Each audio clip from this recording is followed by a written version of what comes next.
The following program, though incredibly nerdy, is intended for mature audiences. Viewer discretion is advised, and you probably shouldn't watch if you're an overly sensitive pussy.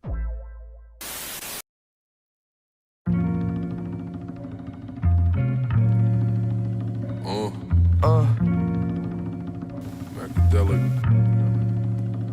America.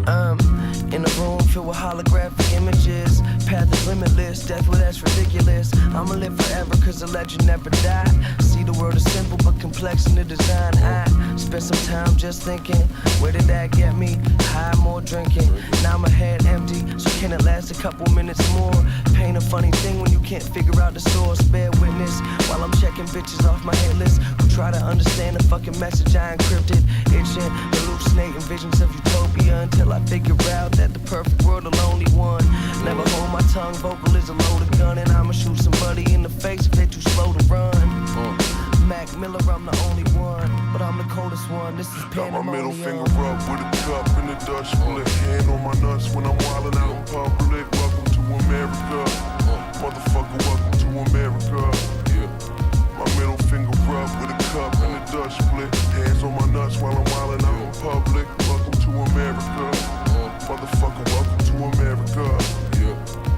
Still in a room filled with holographic images, crushing information in the powder, then I'm sniffing it directly to my head. Never sleep or use my bed. Iller than a future death if you ingest into the Fed. My head to Budapest just to get a Gucci vest. Hop into a jet, get some rest to diffuse the stress.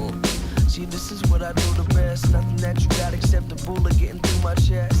Safe heart, a brave heart, a warrior. I take part to stay far from coroners. I heard some corny words said about my music though. Talking all that shit sound exactly like a groovy hoe. Most folk got you hooked, yelling Rufio. First you lose your mind and you lose your soul. So what you talking about? Thinking you out of options. American born, impeccable form, above and beyond. Got my middle finger up with a cup and a Dutch split. Hand on my nuts when I'm wildin' out in public. Welcome to America, motherfucker. Welcome to America. My middle finger up with a cup and a Dutch split. Hands on my nuts while I'm wildin' out in public. Welcome to America, motherfucker. Welcome to America.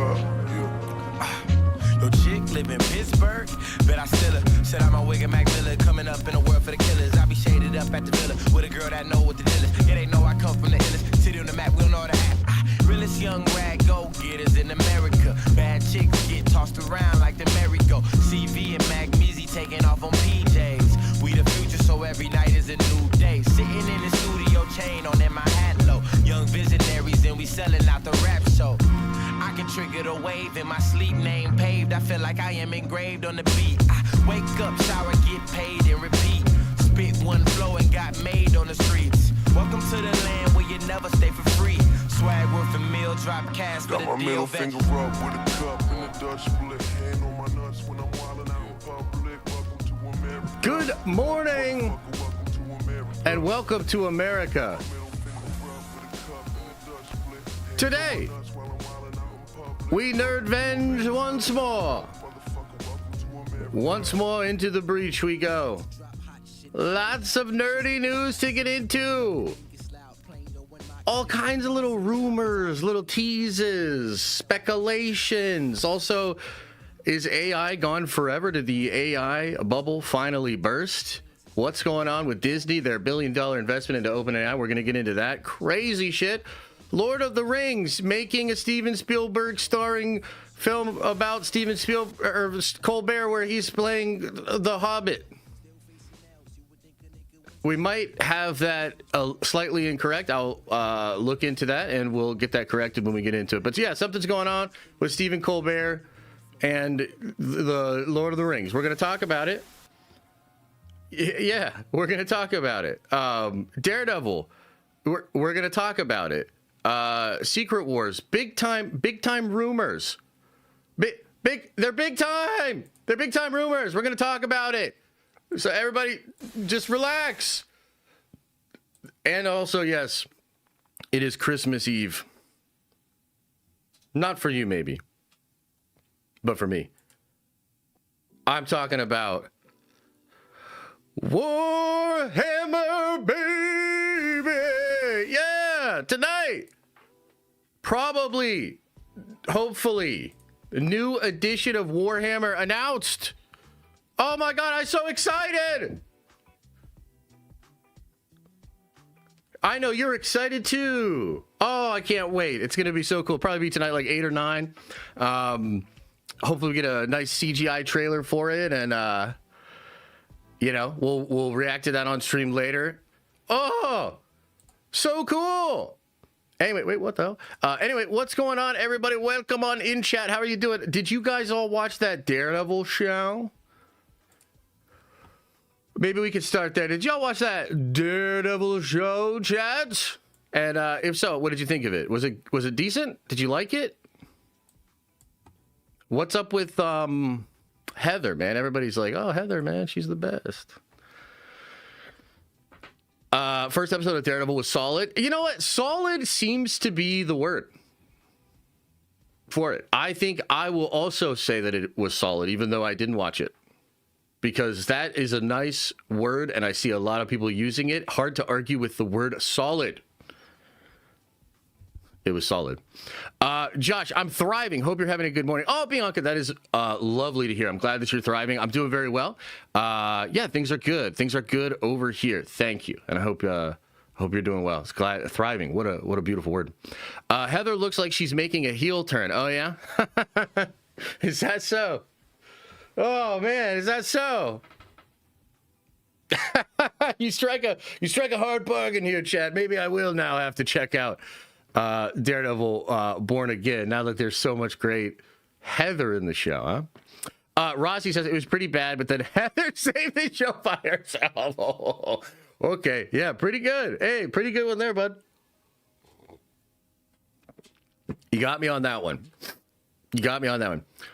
Okay, Zorro says in all caps, Josh, did you see Spider-Man Black Hand in the cartoon? Haven't seen people talk about it yet. Whoa! Calm down, buddy. Calm down, man. No, I haven't seen that. I don't know exactly what you're talking about. The writing, fight choreography, and the direction, all better than last season so far. That's terrific. I'm glad you guys are liking it. Did you see my time post Doom's D plot? What? No. What's that? What's a Doom D plot?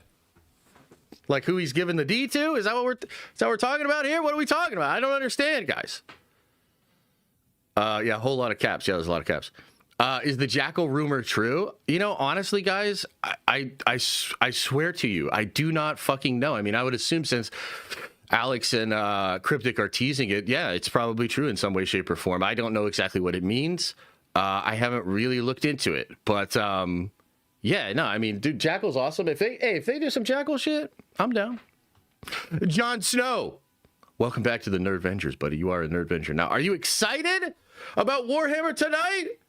Oh, guys, how many of you guys? Okay, out of curiosity, throw a 1 into the chat if you are very excited for the potential 11th edition Warhammer announcement tonight, and the spell is working, and somehow you're now into Warhammer. Throw a 1 into the chat. If not, it's okay. No big deal. Hell nah, says Braden. Oh! Josh watched it? What? Daredevil? I did not watch it. I was close to watching it, though. I watched the Arnold Conan last night instead. Conan the Barbarian. And I gotta tell you guys, look. It's been a long time since I watched that movie, okay? That movie fucks hard, and Conan fucks hard, and I'm talking figuratively, but also literally. There's like about 20 minutes into there, he's already banged like 3 chicks, and you saw it. Okay, so you know, just saying. What's a Warhammer? Oh my God, you sweet summer child. Look it up. Opening Daredevil action scene was pretty cool. Aw, shit, was it? I'm glad. I don't want the show to, you know, I have nothing against the show. I'm just not going to watch the beginning part of it. I'll link up in a little bit. And honestly, it's kind of good to hear that you guys are appreciating or liking it so far already. I mean, that's a good sign. It's almost like, you know, maybe if these were the episodes that people had issue with, then, whoa, like, truly some great shit is on the way. You know what I'm saying? Why am I not watching Daredevil? You know, I explained this in a video, but it's essentially that I kind of know what the show is, more or less. And I'm basically just convinced that I'll have a fucking miserable time watching it, at least the first half of the season. I'll literally jump on the train about halfway through. Did you ever play Mario Kart with those people that would figure out the way to jump over the fence and get the laps really, really easily? And you were like, oh, I hate it. Oh, you don't play that's not how you play the game. Well, look, some people enjoy playing the game that way, so fuck you.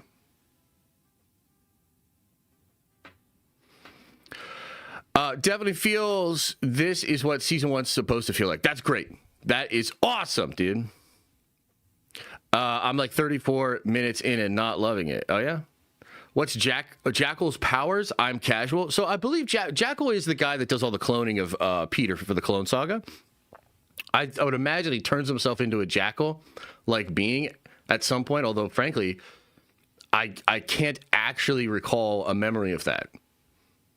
I'm just being honest. That probably happened in comics. I can't remember. I just remember Jackal is like this crazy Jackal-looking dude that would tell Kane, like, you're a fucking failure. Get your bitch ass out of my laboratory. And then Kane's like wandering around like Frankenstein. Yeah, Jackal is, he's like the Mr. Sinister of the Spider-Man Johns, basically. Heather's the MVP. My God. Honestly, I really like Warhammer. I just can't afford to get into it right now. Totally understand, man. It's I'm hoping they make it a little more affordable in this next edition. There's some speculation that that's going to happen, which would be great. Lower point of entry would be great for everybody. And then I still think, you can, of course, keep an eye out tonight.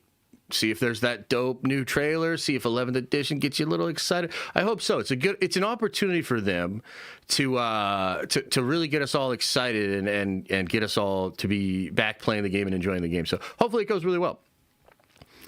John Snow says, all aboard the Warhammer hype train for the Emperor. Let's go, baby. No, my super. I'm so miserable. Okay, let me see. I miss your super. You're so miserable. I fucking get it. Hang on.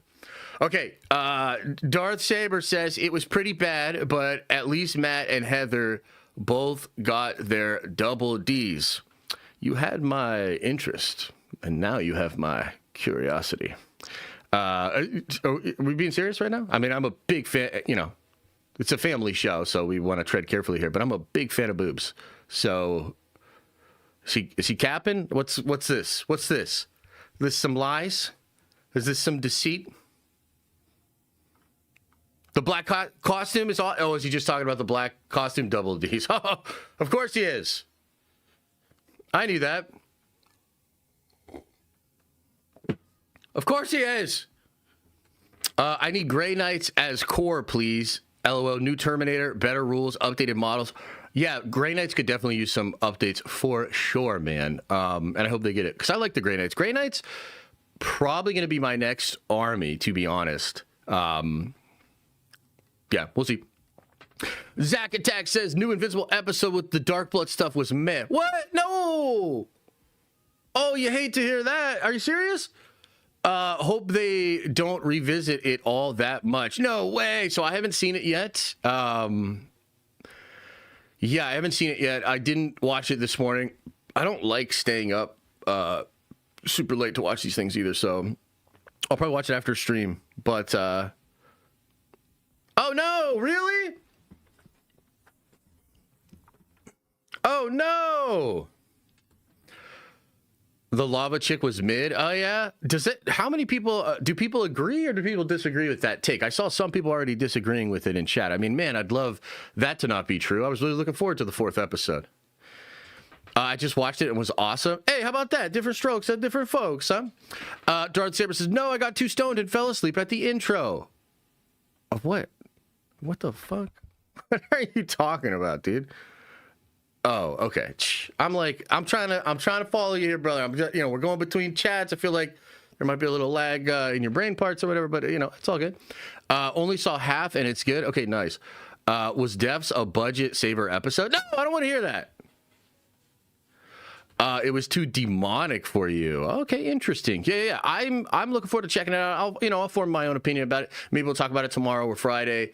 But yeah, I don't know.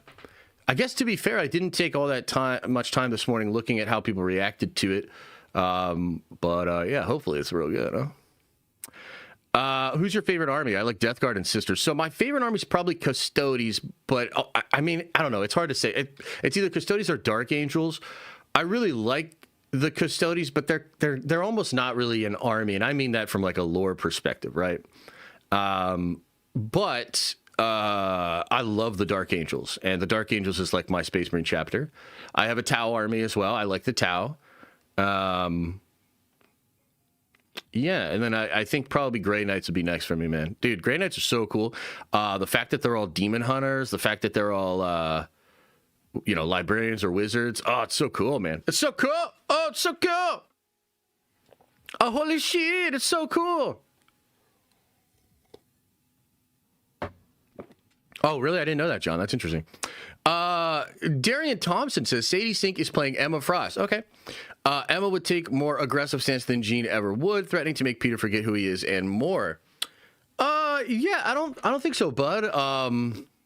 But I appreciate the thought, and I think it's cool that we have all these, different ideas about it. Who knows? I guess it could be right, but I just don't think so. Tau is my first army. Oh, nice. Yeah. Yeah, I have a Tau army. Yeah. It was not an army I bought or like assembled very like mindfully. It was actually like a friend of mine was getting out of the game, and I was like, okay, well, it kind of fucks with them Tau. So I threw him like a little bit of money and got like his army on the cheap. So yeah, I definitely have a Tau army, but I don't think I could even field like a good competitive Tau list right now, if that makes sense. But yeah. Yeah. All right, so we're gonna get into all this shit, man. We're gonna get into all this stuff. Lots of different little stories to get into today. But how you guys doing out there? Anything else you guys want to talk about before we get into all the news? Anything else going on in the world? Oh yeah, Wonderman season 2. I guess we could briefly talk about that. Yeah, I mean, I was surprised. Were you guys surprised? I know some of you were really hyped. I know Kaylin was really excited. And if you liked Wonder Man, I don't see why you wouldn't be excited about another season, right? So yeah, I was kind of surprised. I guess what I will say though is it might be the correct strategy, even though I technically don't love it. It might be the correct strategy because it sort of allows the shows to be separate. Like, I don't think Wonder Man is connecting to much at all. I mean, maybe I didn't watch it, so I can't really speak to that. But I guess I can't really imagine Marvel sitting there and being like, we're going to put some really important threads for Secret Wars into this Wonder Man show. You know what I mean? Like, I just can't see that happening. So, in a sense, the fact that the show's completely skippable is good. Do you know what I mean? Because that means that I technically don't have to get fatigued. You know what I mean? Like, I don't have to do it. And if you're a super big Marvel head, or you're just kind of like looking for entertainment and you're kind of feeling something superhero or even superhero adjacent, depending on how you think of Wonder Man, I think that's fine, well, and good. But it just doesn't, I guess the only thing that bugs me a little bit about it is I would love to see Marvel figure out a way to make high profile, high budget shows that were incredibly important and captured the zeitgeist. And like, I think Marvel has the ability to create that kind of content. They really haven't, though. And this sort of feels like them saying, yeah, we're not doing that. Like, we're fine with this. Like, we're sort of fine with these little like boom, boom, boom shows. And then the big shit is in the movies. I don't know. Maybe that's what they're okay with. So yeah, and I'm totally fine with that. It's not like I'm like, I do get a little, I suppose there is an argument to be made that like any amount of resources you spend on this thing is resources you could be spending on something else, right? But, a brand like Marvel, as big as it is, it has multiple things it's trying to accomplish. There are a lot of different considerations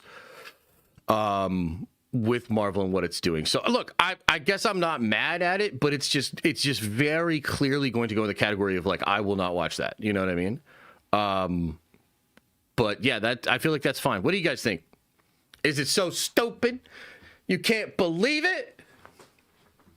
I can't fucking believe it. Is that how y'all feeling about that shit, huh? Let me see here, too, because I do want to get something pulled up about Spooderman.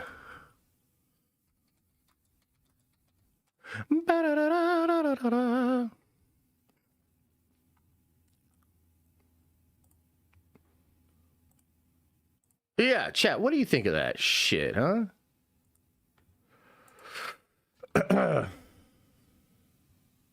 Why is it doing the poll like that? It's so weird. Disney's going to hold them back. They need to let Marvel be a little bit more grittier, like they'll never get a Penguin-level quality show as a Marvel product. I don't know. I wouldn't be so sure. I mean, the Punisher special seems to be incredibly dark. It's not going to be a show. I think it is an hour in length or more. I don't know that that's the problem exactly, but yeah. Super unfortunate, as I remember season 3 of Daredevil, it makes Born Again so much worse. Oh, okay. Interesting. Yeah, that's okay. That's okay, Lennon Barry. That's totally okay, bud. But they say the F word. Yeah, they're so cool. I prefer that they leave the big stuff for the movies and the more grounded stories for the shows, although a bigger show from time to time would be good. Yeah, that's probably like similar to how I feel. Maybe they could find a way to do these sort of like dink and dunk shows that were just, more like lifestyle Marvel brand shows. And then occasionally they could rip a big one off. I don't know. There's some speculation that they might do like a young gifted mutant, like young Charles Xavier School for the Gifted Youngsters show. I would really hope they put a lot into that. Like, I don't want to see that done to the Wonder Man level. And I just mean that, like, Wonder Man, from what I saw, and I didn't watch the show, but it seemed to be a show that was just like more of a character study and more interested in how a person like Simon was dealing with the world of the Marvel Cinematic Universe. And again, there's certainly people that will appreciate that. I'm just kind of like over that. I want to see the big operatic, like, movement of the story. I'd like to see the next act, if you will. So, yeah. I don't know. I have mixed feelings on it. I want Cyclops solo movie, him, Jean, and Professor X ideas. Cyclops 2, him questioning Professor X, understanding Magneto. 3, Cyclops turning bad. Yeah, Scott's arc is really interesting. How it relates to Charles and Magneto is really interesting as well. And I like that stuff too. I just think maybe we're jumping ahead a little bit. I guess we'll see how it all plays out. Marvel has a few opportunities in the next couple of years before they actually do their X-Men to do some X-Men stuff. I don't know. It's going to be interesting to see how it all goes. Darth Saber says, did you see what the showrunner put out about no big fights in The Boys' final season? Well, yes, I did see that. What I took that to mean was that it wasn't going to be like Battle of the Bastards level, where like I think some people were anticipating an apocalyptic battle at the end of it with like Homelander and, maybe some of the other soups having like a Zack Snyder-esque end of Man of Steel, total fucking annihilation of a city type of scene, right? And I think all Eric Kripke was saying is like, yeah, we don't have the budget for that shit. And it's like, I mean, that's tough. Like, that's a little tough, but that, I don't know that it necessarily means there's no big fight sequence.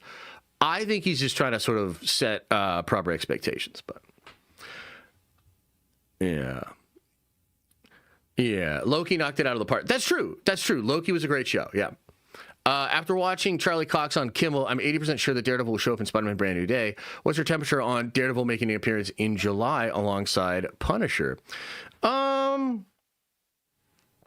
don't know. Hard to say, man. Hard to say. I'm pretty confident Kingpin is not in it. And I don't understand that. So I don't know. Would I like to see Daredevil in it? Absolutely. Do I think it's going to happen? I don't know, man. Coin flip. Coin flip, man. I think it was him requesting more money, kind of alerting the studio to give him more money. I mean, it's certainly a criticism of the studio, but we're well past him needing or being able to use the money. It's over. They filmed it. It's done. At least that's my understanding of it, right? So, no, he's not like begging for more money. Eric Voss also seems to think that Daredevil is in Spidey. I mean, I could absolutely see why. I could see why. Now, once upon a time, Daredevil was going to be a huge part of this movie, but that's when it was going to have Kingpin. So I don't know. I kind of feel like the two are a little linked there. Doesn't feel like the world is cohesive. Daredevil characters aren't in the movie with both projects being so close to each other. Yeah, I mean, there's a little bit of that, yeah. There's a little bit of that. At what point will the reboot take place? Will it take place the same year as Secret Wars happens? That's a good question. We don't really know. I would assume it will. The way I'm interpreting this is Spider-Man Brand New Day is going to be canon to the reboot, to the reset. Parts of Doomsday will be as well. And then Secret Wars will not be. Does that make sense? Yeah. Plot twist! The Punisher runs into Spidey at the end of Daredevil Season 2. Oh, shit! Wouldn't that be fun? What if they figured it out? They've been lying this whole time, and they put Spidey into this, John, and then we're all like, yo! That'd be crazy. Okay, let's start to get into some news here, guys. Let's start to get into some news. Let's start to get into some topics, okay? So, did you guys see the updated numbers for the Spider-Man Brand New Day trailer? Guys, I don't exactly know what to make of this, but it is certainly pretty crazy. I think it's worth having a short discussion about. This Spider-Man trailer, I don't know. It's an interesting topic because it was very popular. They did that whole thing with like the little clips with the influencers and stuff the day before. There was that leak trailer that came out during Christmas time. A lot has been said and speculated about this trailer. And it certainly felt like it was a very popular trailer. It was working for a lot of folks. And then you remember that day, there was some people saying at the end of that day when it came out, this thing might have broken GTA 6's record. This thing might be the biggest trailer of all time. Okay? And we were like, I don't know about that. Like that, you know what I mean? Like that seems like, yeah, it's cool. Spider-Man, hell yeah. But like the biggest trailer of all time, dude? I don't know. Well, it was later reported that it was 100% the record holder for the most 24-hour views, okay? 718 million views in 24 hours. Crazy. Absolutely absurd. And we had all sorts of discussions when this number came out because, look, there's some people out there that are denying this number or not understanding what this actually means. This is a big deal, and that's why we're talking about it. That's why we're still talking about it, okay? But there's some people that kind of, like, deny it. But I think what's really going on here is a possible recalibration of how we should look at the popularity of these different characters and of these different franchises. So this is basically why Sony will never give this fucking license back to Marvel. They might figure out an arrangement with Marvel, but this is absolutely why they are, I would say, like a less than 0.1% chance that they will ever give this license back.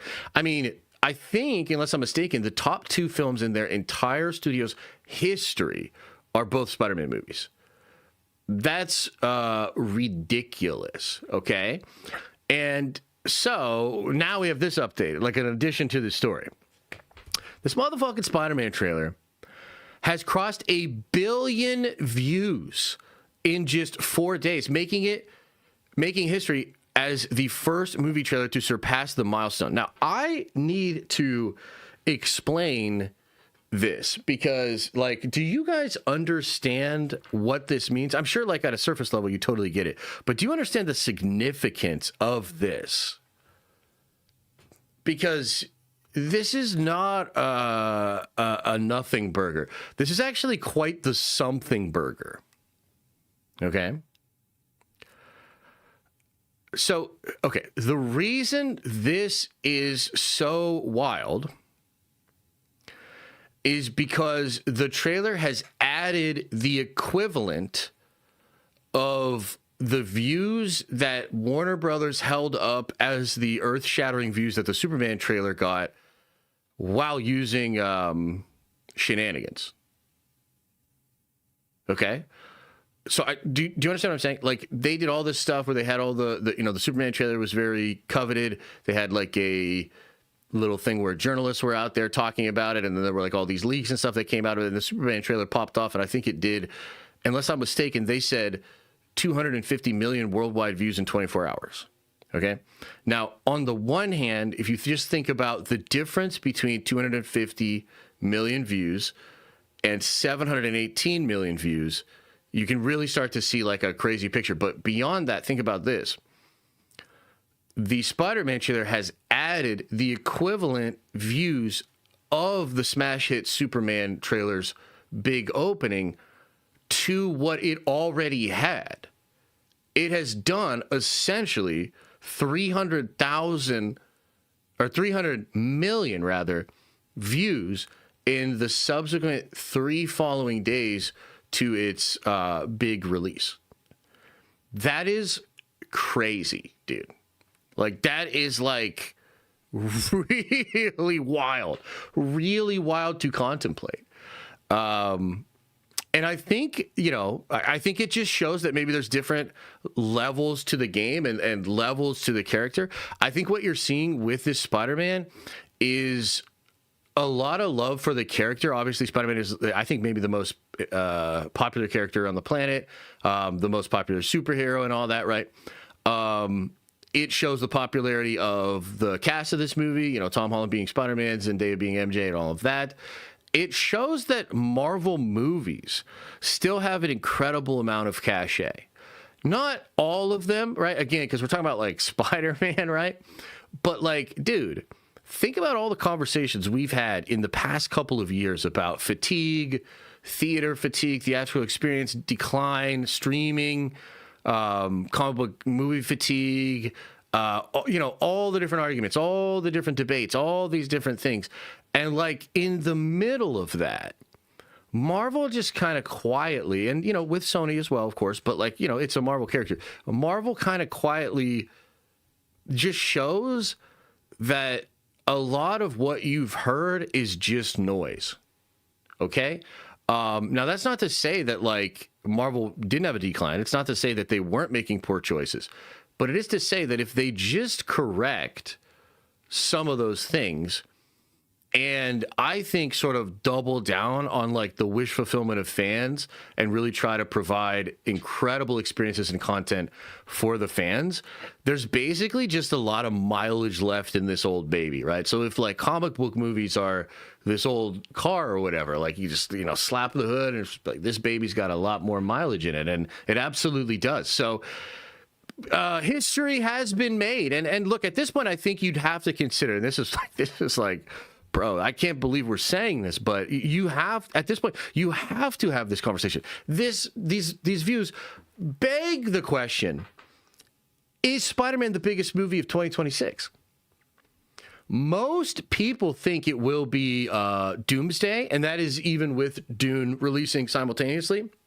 By the way, just so you know, a lot of reports have been flying out of Hollywood, probably coming out of the studios themselves, because remember, the trades are somewhat of a mouthpiece for the studios, right? Both studios holding strong to their dates. Dune is not moving. Doomsday is not moving.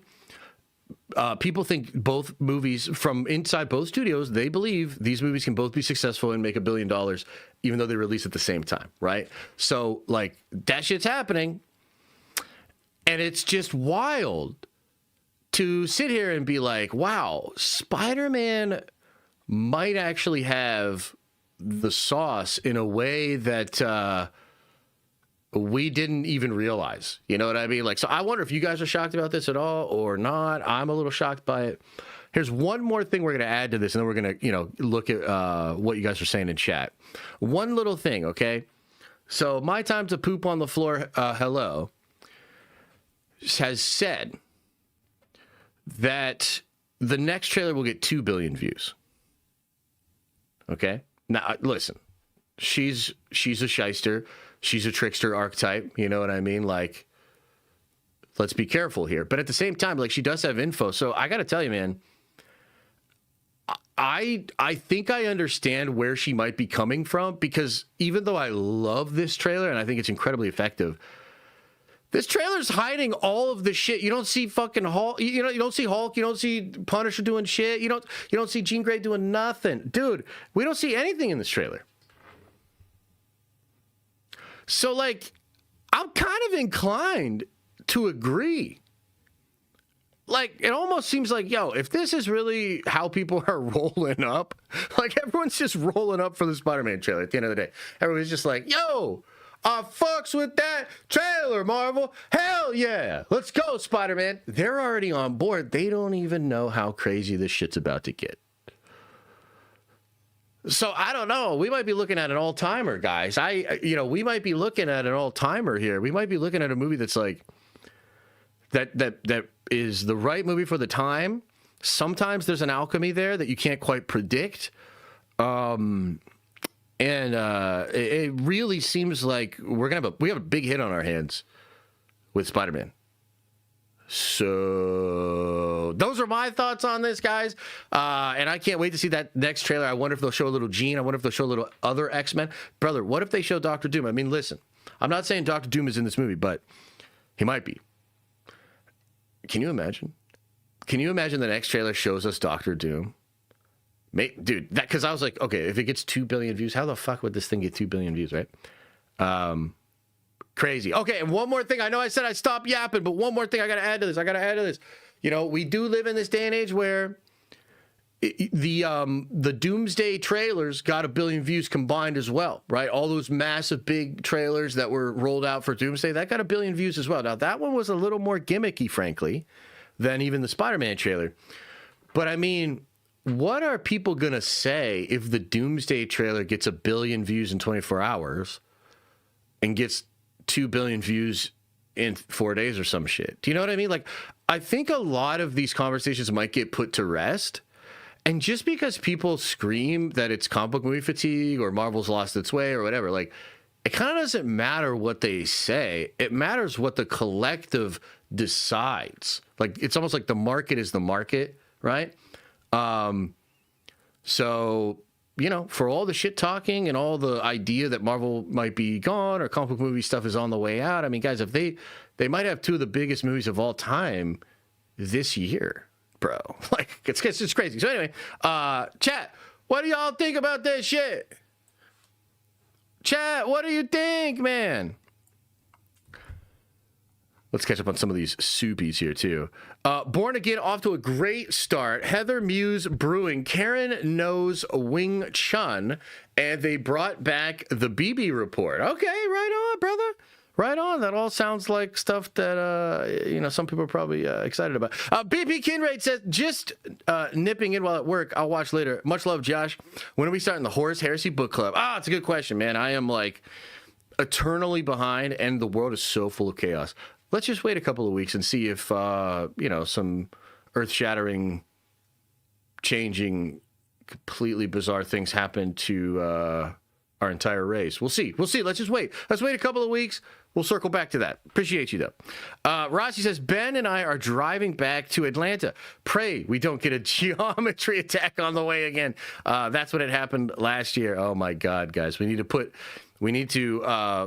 our nerd-venging energy to protect Ben and Rossi, because Ben is, for some reason, traveling alongside Rossi, even though he knows that, like, there's this, like, dark cloud that follows Rossi around and shit. So we're going to have to do our best to help him out. Kaylin says, if Brand New makes $2 billion, give Tom another 6 movies. I think Tom is, I think Tom's quite secure.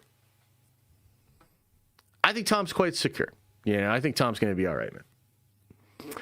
Is the Toby supposed leak of him looking at the picture then kissing his daughter on the head true or fake to your knowledge? It ends with Toby Spider-Man will be back in Doomsday. Brother, I ain't never heard that shit in my life. I'm not saying it's not true, but, like, I don't know, man. I don't know about that. Will Brand New Day do better than No Way Home? Ooh, I don't know. My Time posted it. Yeah, right. And tell her to stop posting stuff. We're gonna do a new rule. No new posting while I am live. Okay? This is a new rule. I'm setting it in stone. Who's Heather? Don't worry about it, bro. At the end of the day, we need to see this translate into money. This could just be view counting shenanigans. Oh, yeah, absolutely, 100%. But look, I totally understand that. I actually agree. But we do the same thing every movie. There is a ritual to this at this point. So the trailer's views are something we look at now every single time. How fans are talking about the trailer is something we talk about every single time.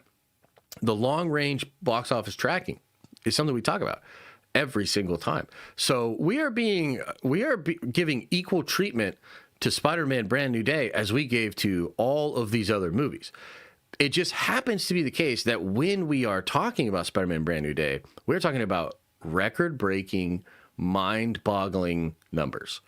So you might say, hey, there's probably a little fakeness in those numbers. And I would agree. But especially because we use the same metrics for all the other films, the way you compare them is still valid. Does that make sense?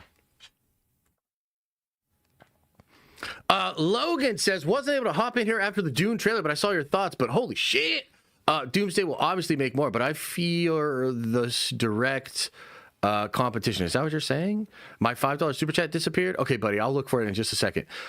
Nate says, what are your thoughts about the possibility of a live-action Robotech Macross movie saga? Could be dope. Robotech Macross? What the hell is this? What the hell is all this? Oh, is this like an anime from back in the day? I actually never watched Robotech. Looks kind of cool, though. Are they all in motorcycles and shit? It looks a lot like Gundam. Yeah, that's all right, and that's all right, and chap. I don't hate it. All right, whose super chat do I have to find now? Or did the Google demons destroy it? My $5 super chat disappeared. All right, let's see here. Salient production. Salient. Oh, it says right here. Both of my kids have been Spooderman for Halloween for 7 years. One of them has been Miles. He's a Caucasian boy. Spidey is too popular. Amen. Yeah, dude, Spider-Man is like that. He's just got the sauce, man. He's got the magic. And that's why, again, I don't think Sony's ever going to let that go. But that's wild. 7 years in a row of being Spider-Man? That's incredible. That's incredible, man. Okay, so here's the 2 out of 2 from Logan. It says, comparison will hurt Brand New Day, or the brand, rather. And, I totally understand what you're saying, Logan. So Logan's basically making the case, guys, that although he is excited for both movies, he thinks Doomsday should move. I think the reality is they're both locked in. They're both incredibly confident in their products. We're going to talk about some Doomsday shit today. We're going to talk about some of the reshoots and some of the things that are going on. But like, I just feel very confident in Doomsday, man. I'm excited for both movies, but I feel incredibly confident in Doomsday.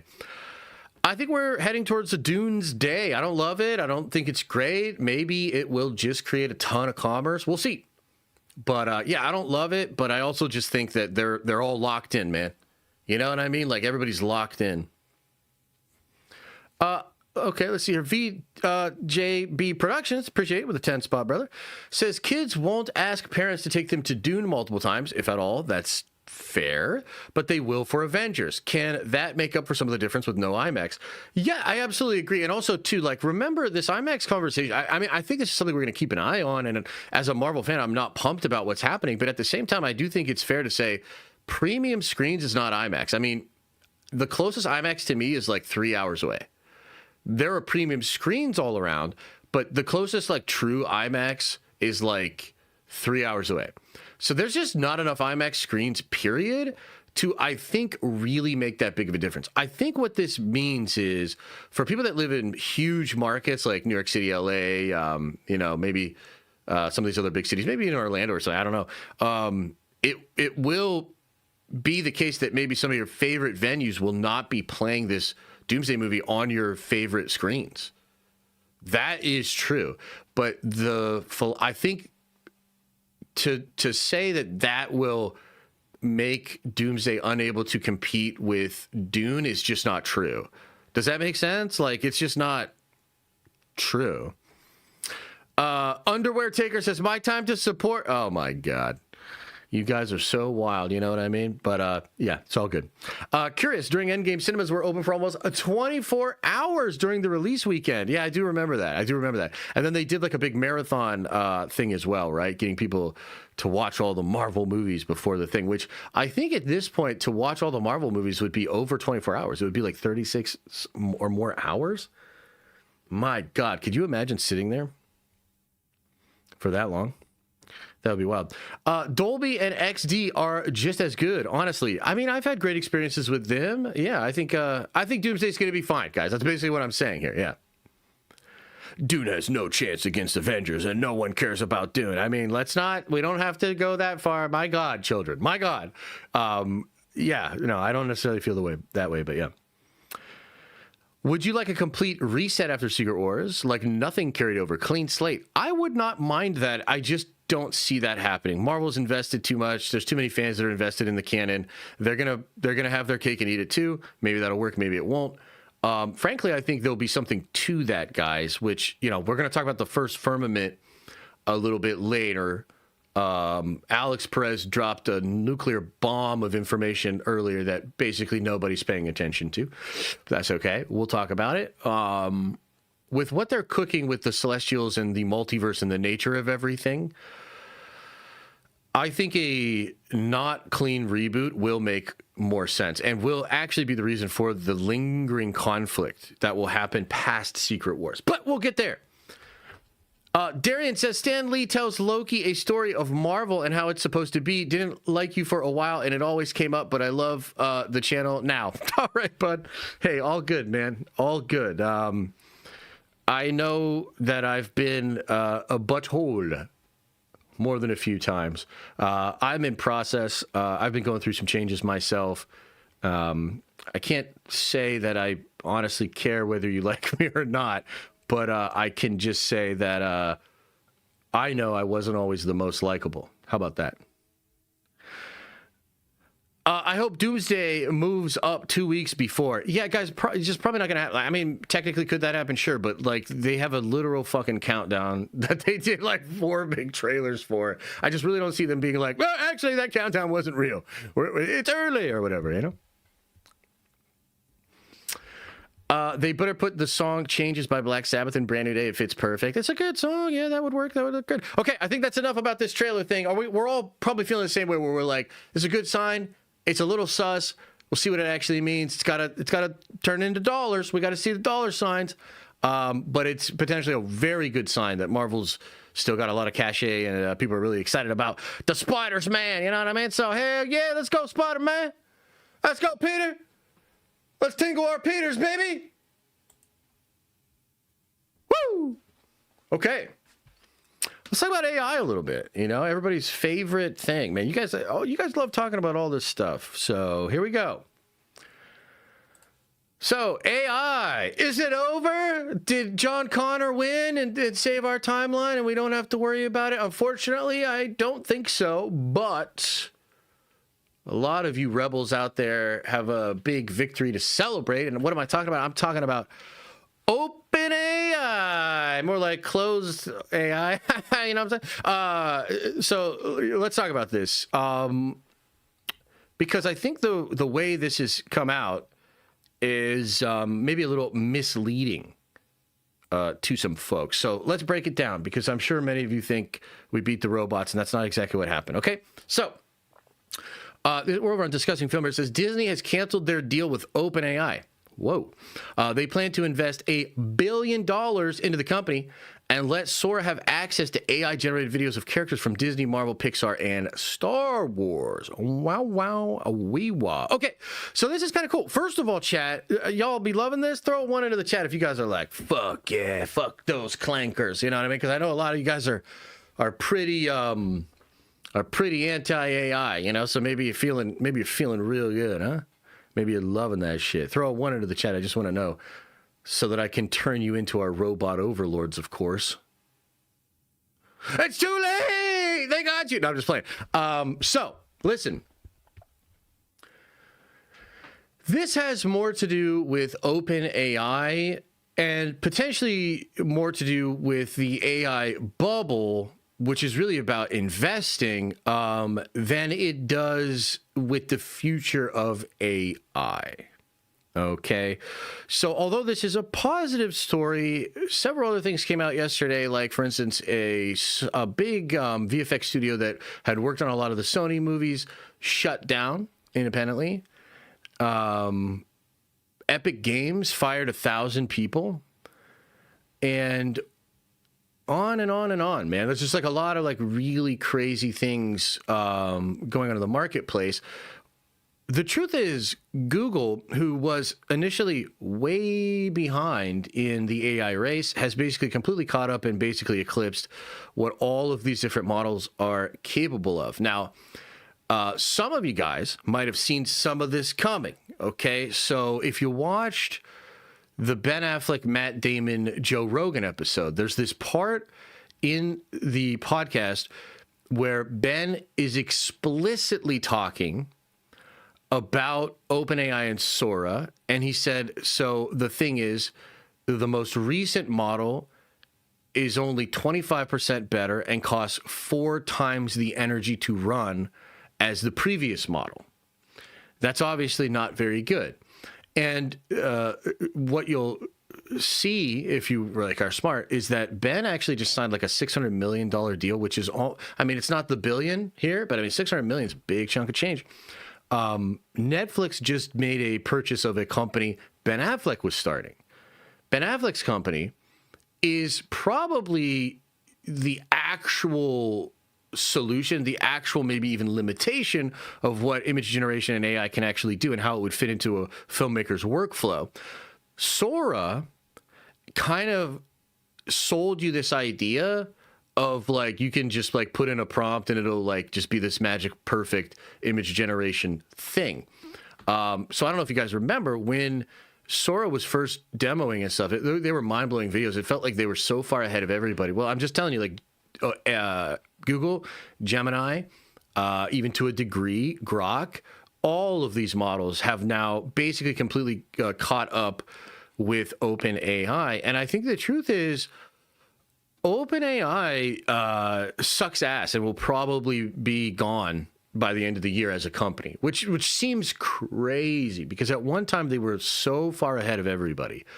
But really and truly, it is whenever you're in an emerging market, I'll try to like explain this briefly because I know some of this is just boring to you guys, but like it's worth remembering that Mark Cuban during the .com bubble and bust sold a website to Yahoo that was essentially just a DNS server that could host video. It was basically just watching video like you do on TV on the internet. And everybody that was on Wall Street knew that was the future. By the way, they were right. You're watching me on the internet right now. The difference, though, and why Yahoo's investment ultimately went to zero was because they didn't understand how to monopolize within that emerging technology.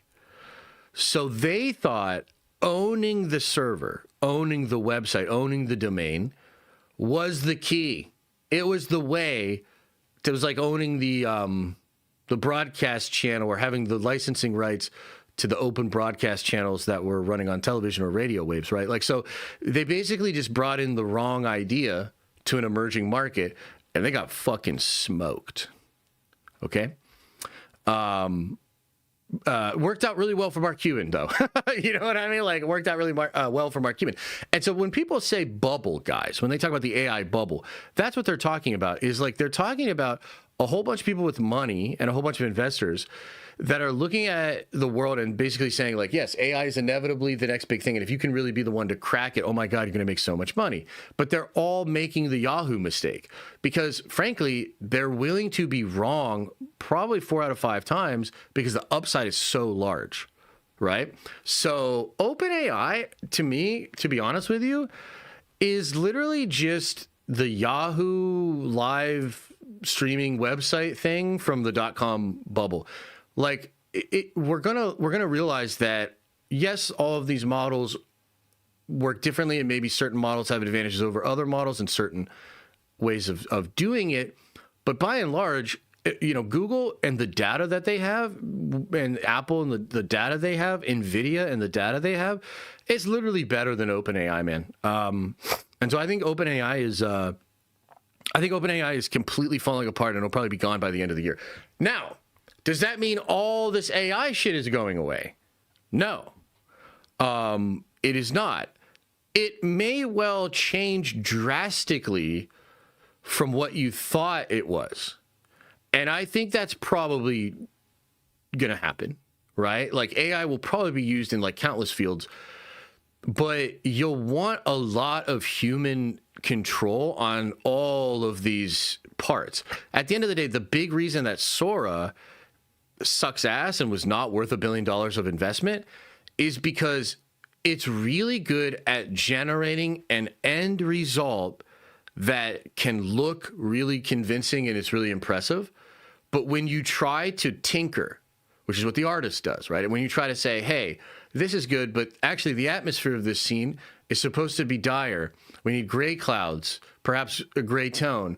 And when you go in there to try to tinker with the current AI models, it's terrible because it doesn't have a working memory and it's not actually creating. It's just like aggregating and stealing essentially, right? So what you would need to do is build models that have a better way to communicate the needs of the artist to the project file, which is totally different than what OpenAI is doing. So I hope that makes sense. But essentially, yeah, this is a huge story, and it would be great if the AI bubble burst, actually. I mean, it wouldn't be great for a lot of people. A lot of people lose a lot of money, and it's like kind of a dangerous house of cards in the economic sense. But I think that you need, they call them a correction. They call it a market correction. Like, speculators are important to markets, and they serve a purpose, but they can also just go too far and like really fuck up a marketplace essentially. And that's when you would have something like a correction. And so we may be looking at like a massive AI correction, and maybe AI cannot on a single prompt give you like the perfect thing you want every single time, but it might actually still be able to save you a lot of money from having to render out or create certain things that fit into your workflow. Does that make sense? Does that make sense? And how you feeling about it? What are your thoughts on this? Chat, let me know. Let me know. Darian says AI is the best threat in all comic book stories. Oh, is that so? AI is certainly a big old threat in a lot of stories. Yeah. They fucked up RAM prices. Yeah, they did. There's a lot of negative effects from what happened in this bubble. Yeah. OpenAI lost $14 billion last year. Yeah, I mean, OpenAI is like, I think it's like a Fugazi, man. I think it's kind of like an empty vault. I don't think there's really value there.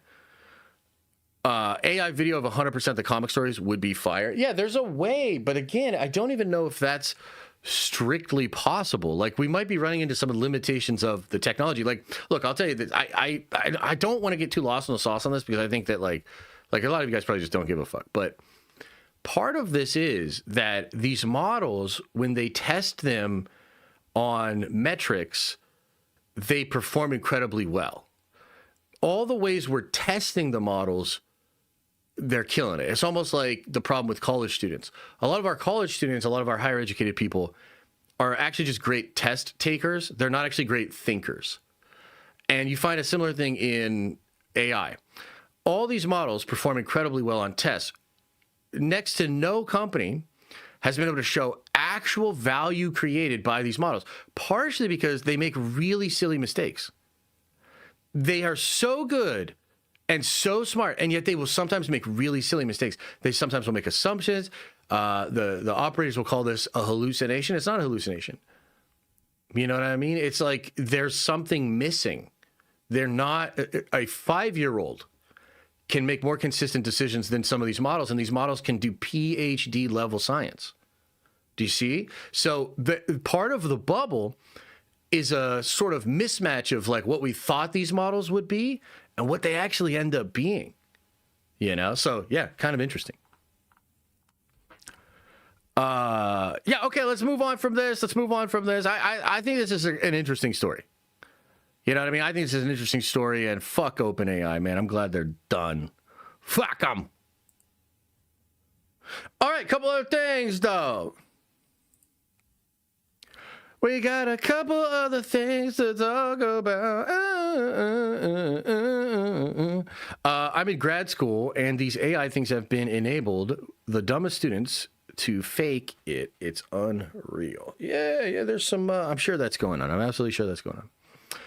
My favorite story is the lawyer who used AI for his case, and it completely made up its own sources. Yeah, isn't that something? Yeah, you got to be careful. AGI is already here. Yeah, it is. But again, what if, like, the AGI is kind of stupid, though? You know what I mean? Like, I don't know that we've considered the fact that maybe, like, enlightenment and consciousness is not the same thing as just knowledge. And that you can organize knowledge. You can even organize knowledge in a way that makes it seem like it's sentience. You know what I mean? And maybe it is sentience in some way, but it's also maybe lacking something that makes it ill-equipped for the real world. You know? Wouldn't that be so interesting? Because I think AGI is probably real, but it might show you the limit of intelligence. You know? I'm terrified about the Lord of the Rings announcement. Let's get into it. Let's talk Lord of the Rings, baby. Let's talk Lord of the Rings. Chat. You seen this? You know about this? You heard about this? Hey, you know about this? You hear about this? You heard about this? Consciousness combined with the fight or flight is key. There might be something to that. There might be something to the rigorous past that all of our answers essentially, like, if you're here today, like, you have survivors in your bloodline, maybe fighters, maybe runners, but survivors.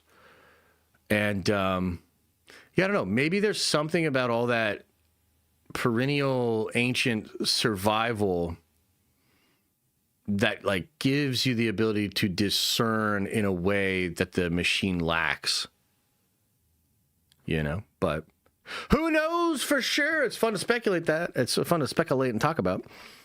Okay, chat, are you pumped about Stephen Colbert doing Lord of the Rings movie, or are you not pumped about it? I just want to know. Let me know in the chat. We're about to talk about it. I'm going to give you my thoughts, but I just want to know. Y'all pumped about this shit, or like, nah, dog? Oh boy. Not pumped. LOL. I have no faith. Nope, not really. Nah, no, pumped. Lord of the Rings has always been lame, so what? Oh my god, no. I'm curious of the direct process that leads chat fantasy epic. Okay, interesting. Colbert is ass. Yeah. Love Colbert, but hard pass. Interesting. Okay. Wow. I wonder if... Okay, let's get into this. So, I just asked chat, by the way, if they were feeling this Lord of the Rings thing with Colbert here. It's actually pretty shocking how many people were not feeling it. Like, check this out, man. Hell no. Who? Not pumped, LOL. No faith. Nope, not really. Nah. Not pumped. Nah. Colbert's ass. No. I mean, damn, dog. Like, that's a lot of negativity just on Front Street for this thing. And I wonder if they had any idea the reception would be like this, because I think the reception is pretty loudly like, boo, which is crazy. And I think we got to unpack it. A little bit. So let's look at the report from Variety. New Lord of the Rings movie. Stephen Colbert is co-writing The Lord of the Rings Shadow of the Past as a working title, which will go into production after The Hunt for Gollum. The synopsis: 14 years after the passing of Frodo, Sam, Merry, and Pippin set out to retrace the first steps of their adventure. Meanwhile, Sam's daughter, Eleanor, has discovered a long-buried secret and is determined to uncover why the War of the Ring was very nearly lost before it even began. Colbert is co-writing the script with his son, Peter McGee, and the franchise veteran Philippa Boyens. Okay. There's a lot to unpack here. Man, oh man. So let's start from the perspective of Warner Brothers, HBO, and the franchising of Lord of the Rings. So Lord of the Rings is obviously a very valuable IP.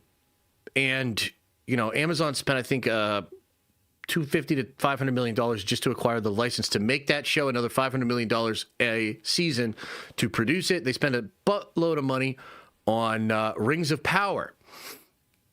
Now, Rings of Power gets views, I think, frankly, just because it is Lord of the Rings. But it's not, it is just not succeeding in the way that it should. A lot of people think it's pretty hollow, soulless, woke. People throw all these words around. They just reject it. It just doesn't. It's not Peter Jackson's Tolkien. It's not Tolkien from even the books.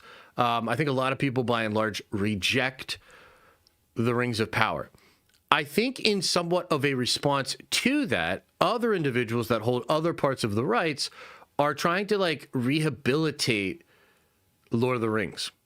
While Bezos continues to bastardize it as much as he possibly can. It's fucking wild, right? Because I don't know how many seasons he's able to do, but I bet Bezos is going to do as many seasons of that shitty-ass show as he possibly can. The point I'm making, though, is The Hunt for Golem itself felt like a film that people made to try to rehabilitate the Lord of the Rings brand a little bit. I mean, it's bringing back all the old people. You see this model in a lot of other franchises. I mean, even Marvel to a degree, right? Bringing back the old heads. Like, let's go back to a simpler time. Let's go back to before.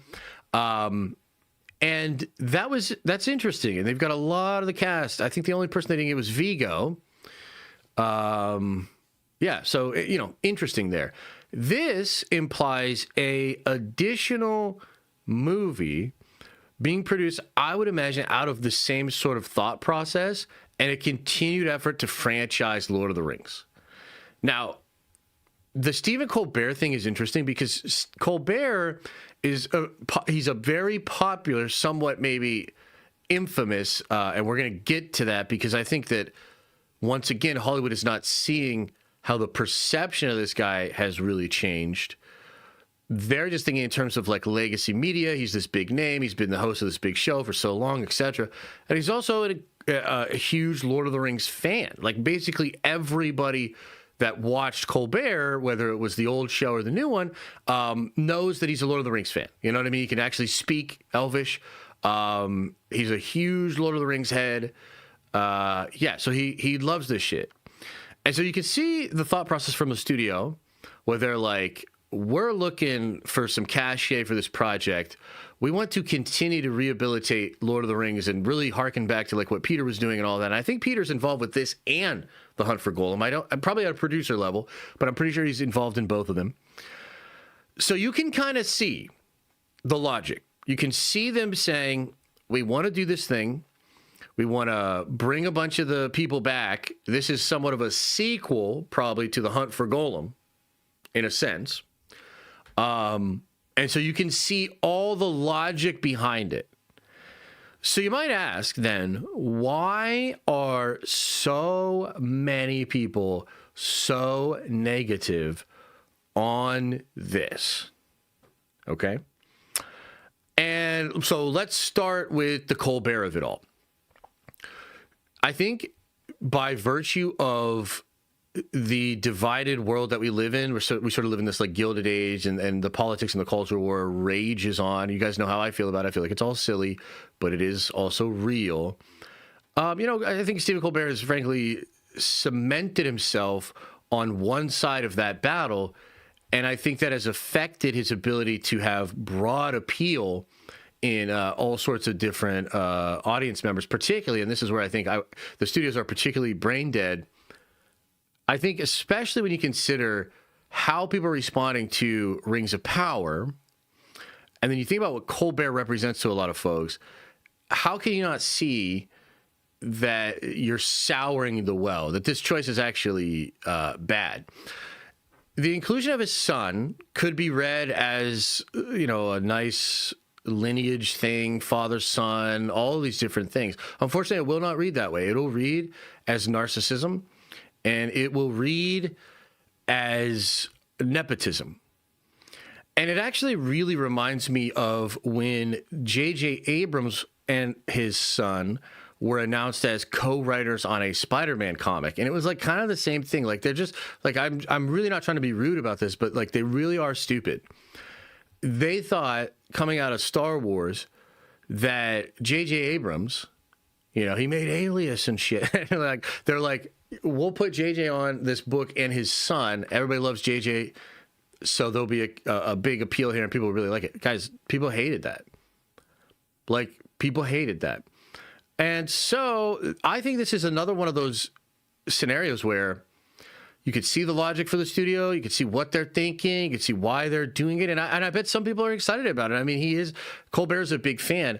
I personally have very little faith in his ability to really create something truly Tolkien. And it does have to do with politics. Because frankly, like, it's the fact that Tolkien was speaking and telling stories in terms of myth and what that was really about. And there's this big fear that you will make it into this postmodern thing, strip out the myth, make it more of like allegorical, postmodern, all of these different things, which you see again in Rings of Power a bit as well.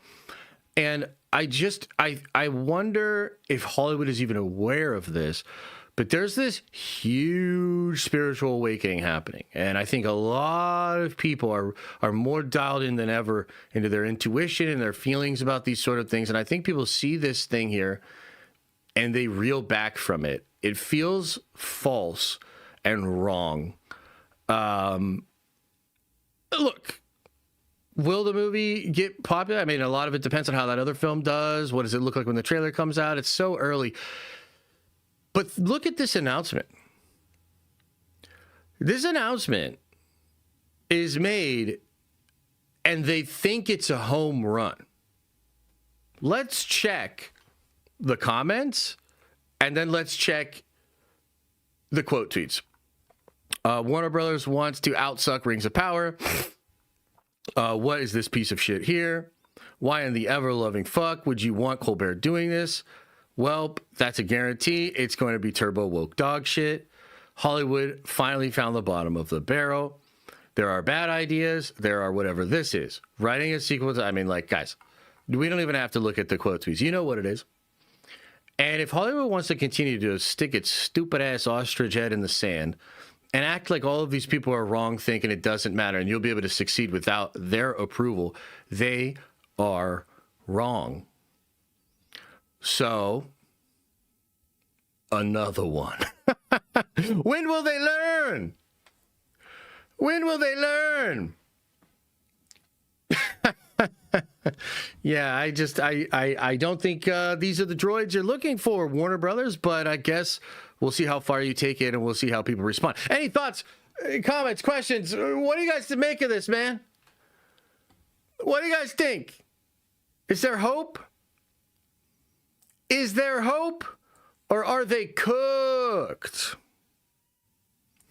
Is there hope or are they cooked? Why would they make this? Well, I've kind of explained it. It's a franchising thing. They want a franchise. I think they need to make a certain amount of movies to keep their thing, but also like they're trying to maximize the value of the IP. So, you know,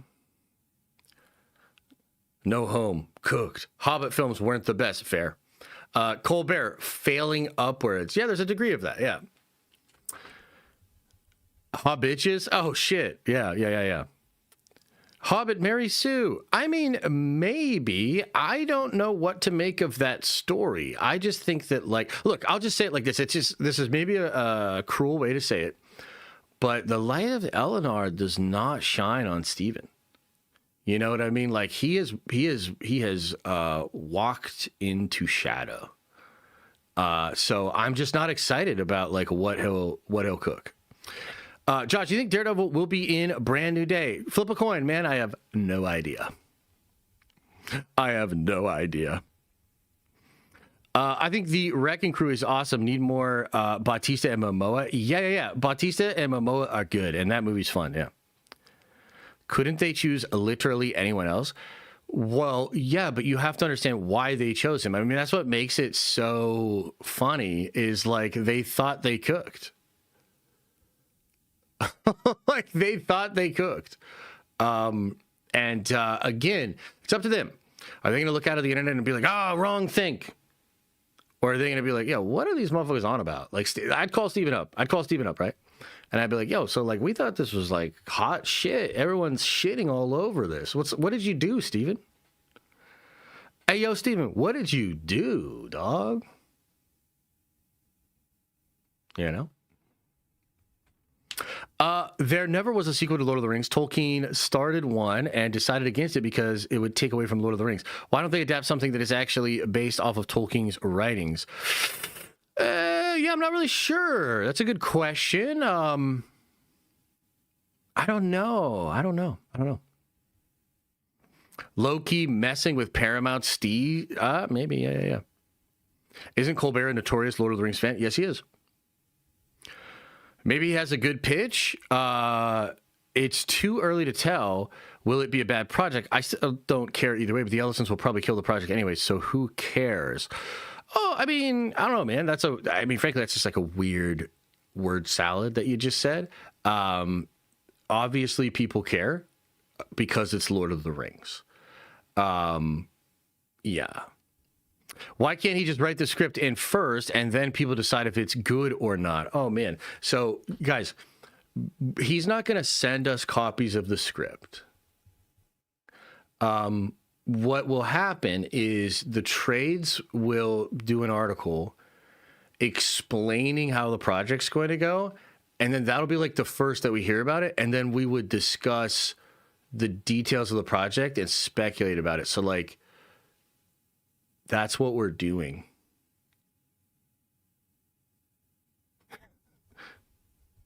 Right? It's funny because everyone who's woke won't watch it because... Oh, Jesus. Hey, man, I appreciate your ability to present things in a balanced, intelligent way. Yeah, I'm about over it, though. I'm glad you enjoyed it while you can. I'm going to just start to get really rude and mean to everybody. But I'm glad you've enjoyed it this far. At least they're making a AAA open-world Lord of the Rings video game. Are they, though? Harry Potter trailer releases today. We hype chat. Cast looks solid. Wow, that's got to be a bot. Mike and Pam at Warner Brothers like the pitch. They've been on a great run, so they'll see if it works. Yeah, totally. That's actually fair. That's actually maybe one of the first fair things that people brought up. Yeah, so if it went through DeLuca and Abdi, then there must have been something there. But did it? That's the question. Did it? I don't know. I kind of think Lord of the Rings is one of those franchises that, unfortunately, because it's so powerful, becomes the target for just like a lot of whack shit, man. Like, Lord of the Rings is very similar to Star Wars in the way that it's kind of lost its mysticism. The only good Lord of the Rings stuff is the older stuff, or the new stuff that like really connects to the books, right? So I don't know.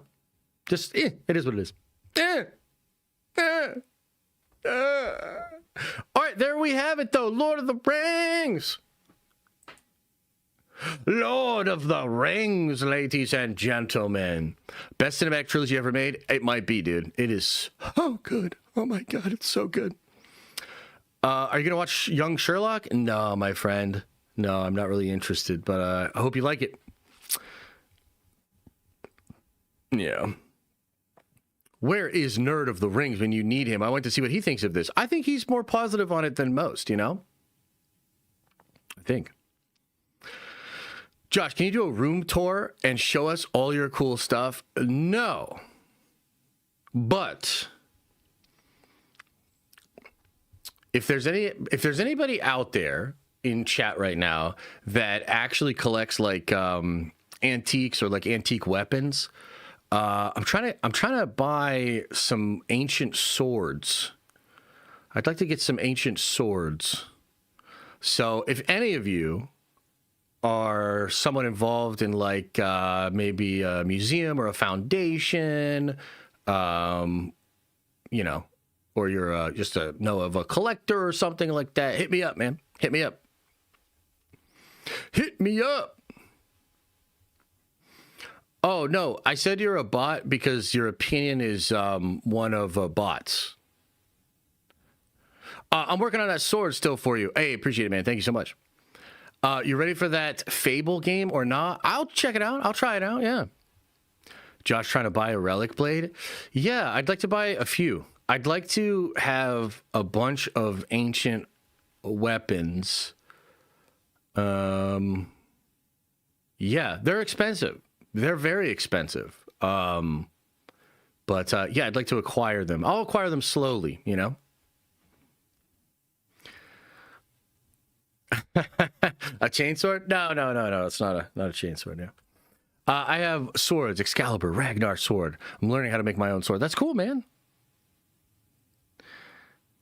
I think you'd actually really like Daredevil episode 1. Well, maybe I'll check it out. Maybe I'll give it a shot when we get a little closer to all that shit. Did you read my $5 holla? Let's check. Let's look at these super chats here, okay? Brandon Day, Leslie Hedlund was a big Star Wars fan, but look what we got. Yeah, that's fair. That's actually a fair point to bring up. Just because somebody's a fan of the work doesn't actually mean they would honor it as it was meant to be. Yeah, which is pretty interesting for sure. Whiteboard and marker is sun for show. Wait, what? AI is the best. Wait, what? And whose thing did I miss here? Underwear Taker? Okay, let's see here. Underwear Taker. Just reached Chicago. We'll have a 70mm IMAX screen before the Odyssey and Dune 3. Now have a Rager. If you know what I mean. Let's go. Yeah, that's awesome.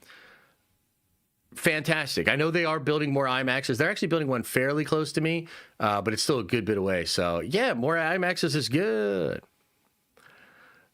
Salient says, Josh gave me the axe on Twit, and I still love him. Oh, that's very nice. Thank you, buddy. You probably deserved it. Okay. Okay. All right. Okay. All right already. Now let's look at some other shit here. Hang on. We haven't even begun. We haven't even fucking begun to talk about the crazy shit. Okay? What should we get into first? Should we do a little Doomsdays? And then maybe get into some Secret Wars? Should we do a little Doomsdays?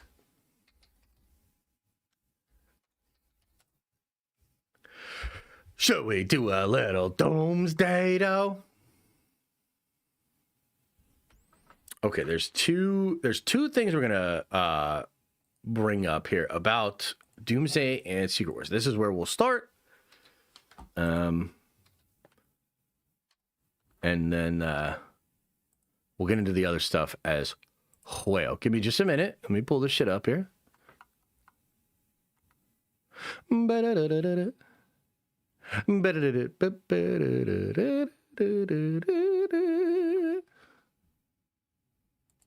Okay, here we go.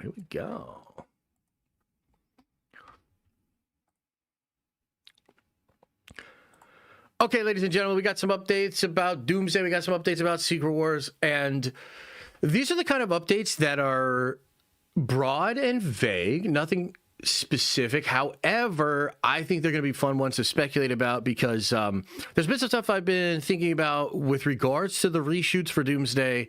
And these seem to confirm my suspicions.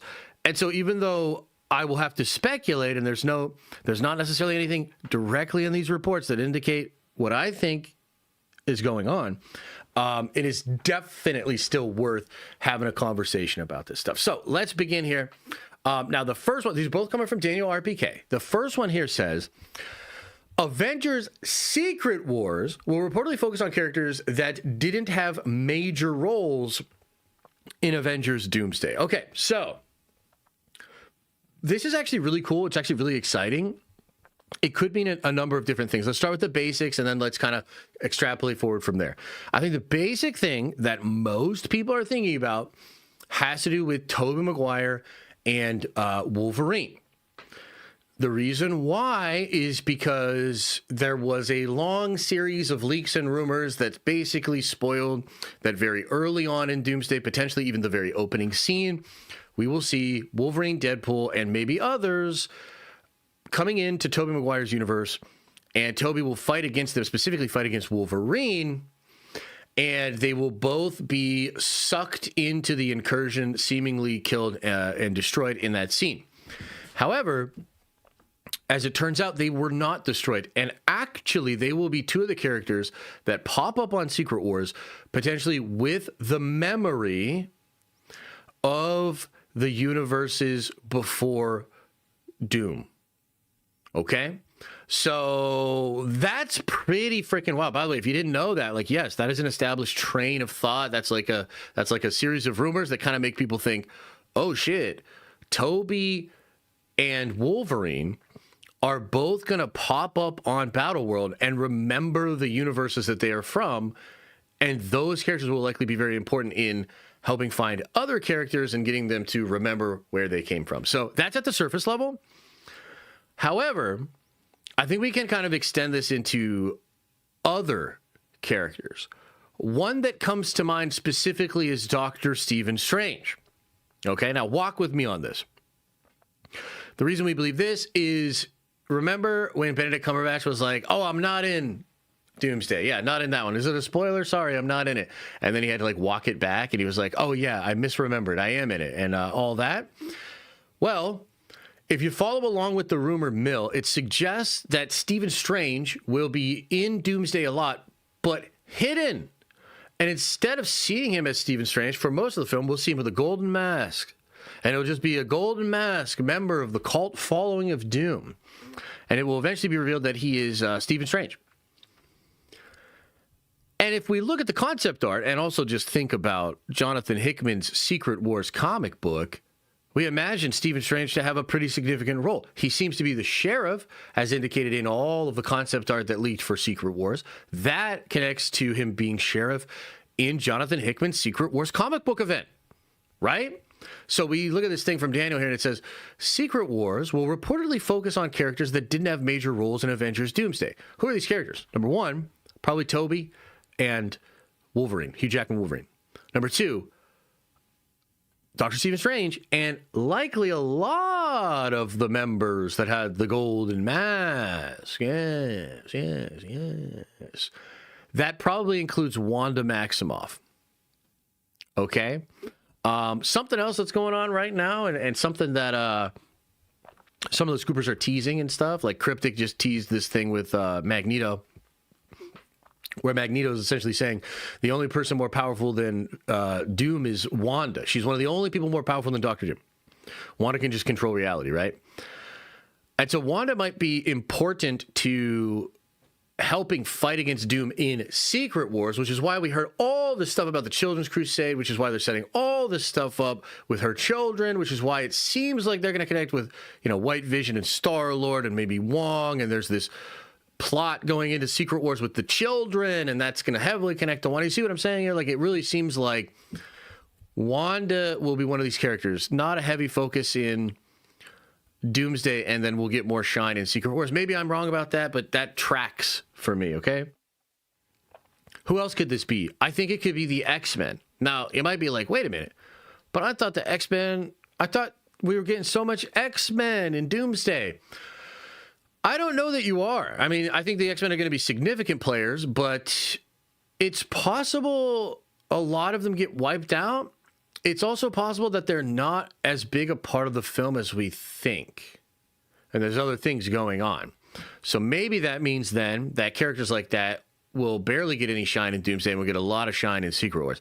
Another character that comes to mind is T'Challa.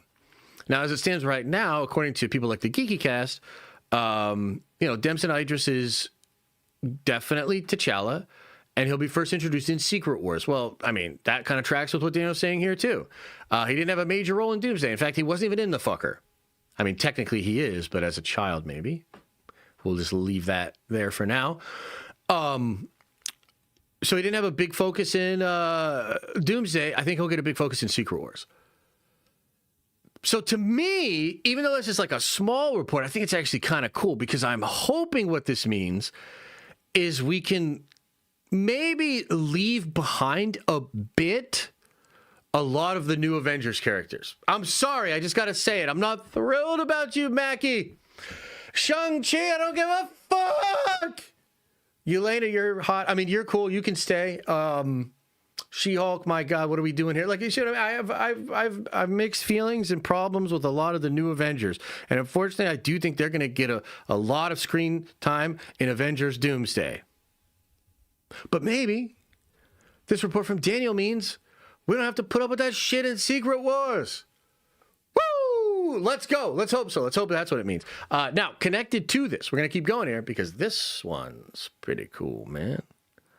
This one's pretty cool. This one's pretty crazy, okay? The reshoots for Avengers Doomsday will reportedly focus on adding character-driven scenes. Wow. Okay, now on the one hand, it's like, okay. Like, I don't know. Does that excite you? Is that interesting to you, chat? Do you think that's a big deal? Or you think that's a nothing burger? What do you think? What do you think? Why is it called Secret Wars? It's a secret. I can't tell you. So it's a movie. Yes. Okay. Thanks, Carl. Yeah, I was glad. I'm so glad you're here, Carl. I'm so glad you're here. So allow me to correct this motherfucker, Carl, and all of you that doubt. This is a massive fucking deal. Okay? Here's why, you freaking buttholes.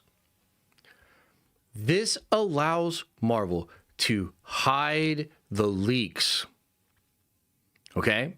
Marvel in some way has been learning over the past several years how to hide the leaks, how to avoid the leaks, this, that, second, and the third. The reason they sued Reddit to try to get the people to give up the IP address of the people in the Marvel Studios spoiler subreddit when Ant-Man Quantumania was coming out, the reason they sued Reddit is, number one, because the Reddit people kind of fucked up and used actual like license protected shit when they did the translation of the dialogue for the movie. Okay, so number one, it kind of opened them up to an actual, maybe a legal precedence there. But more importantly, because Marvel's hiding the leaks in the dialogue. I'll give you a couple examples. The word incursion. When Multiverse of Madness was leaking, there were so many different things that leaked. And we followed it along, and we followed all the rumors of the different Illuminati members, the different cameos. How is it all going to work out? Which multiverses would we visit? All of that, okay? But I remember when somebody told me that they literally, Reed Richards, somebody says, Reed Richards uses the word incursions. And I remember I hit a bunch of people up at the time because I was like, whoa, is this fucking real? Does he say incursions? And I remember people confirming it to me and being like, yeah, dude, Reed Richards says incursions in this movie.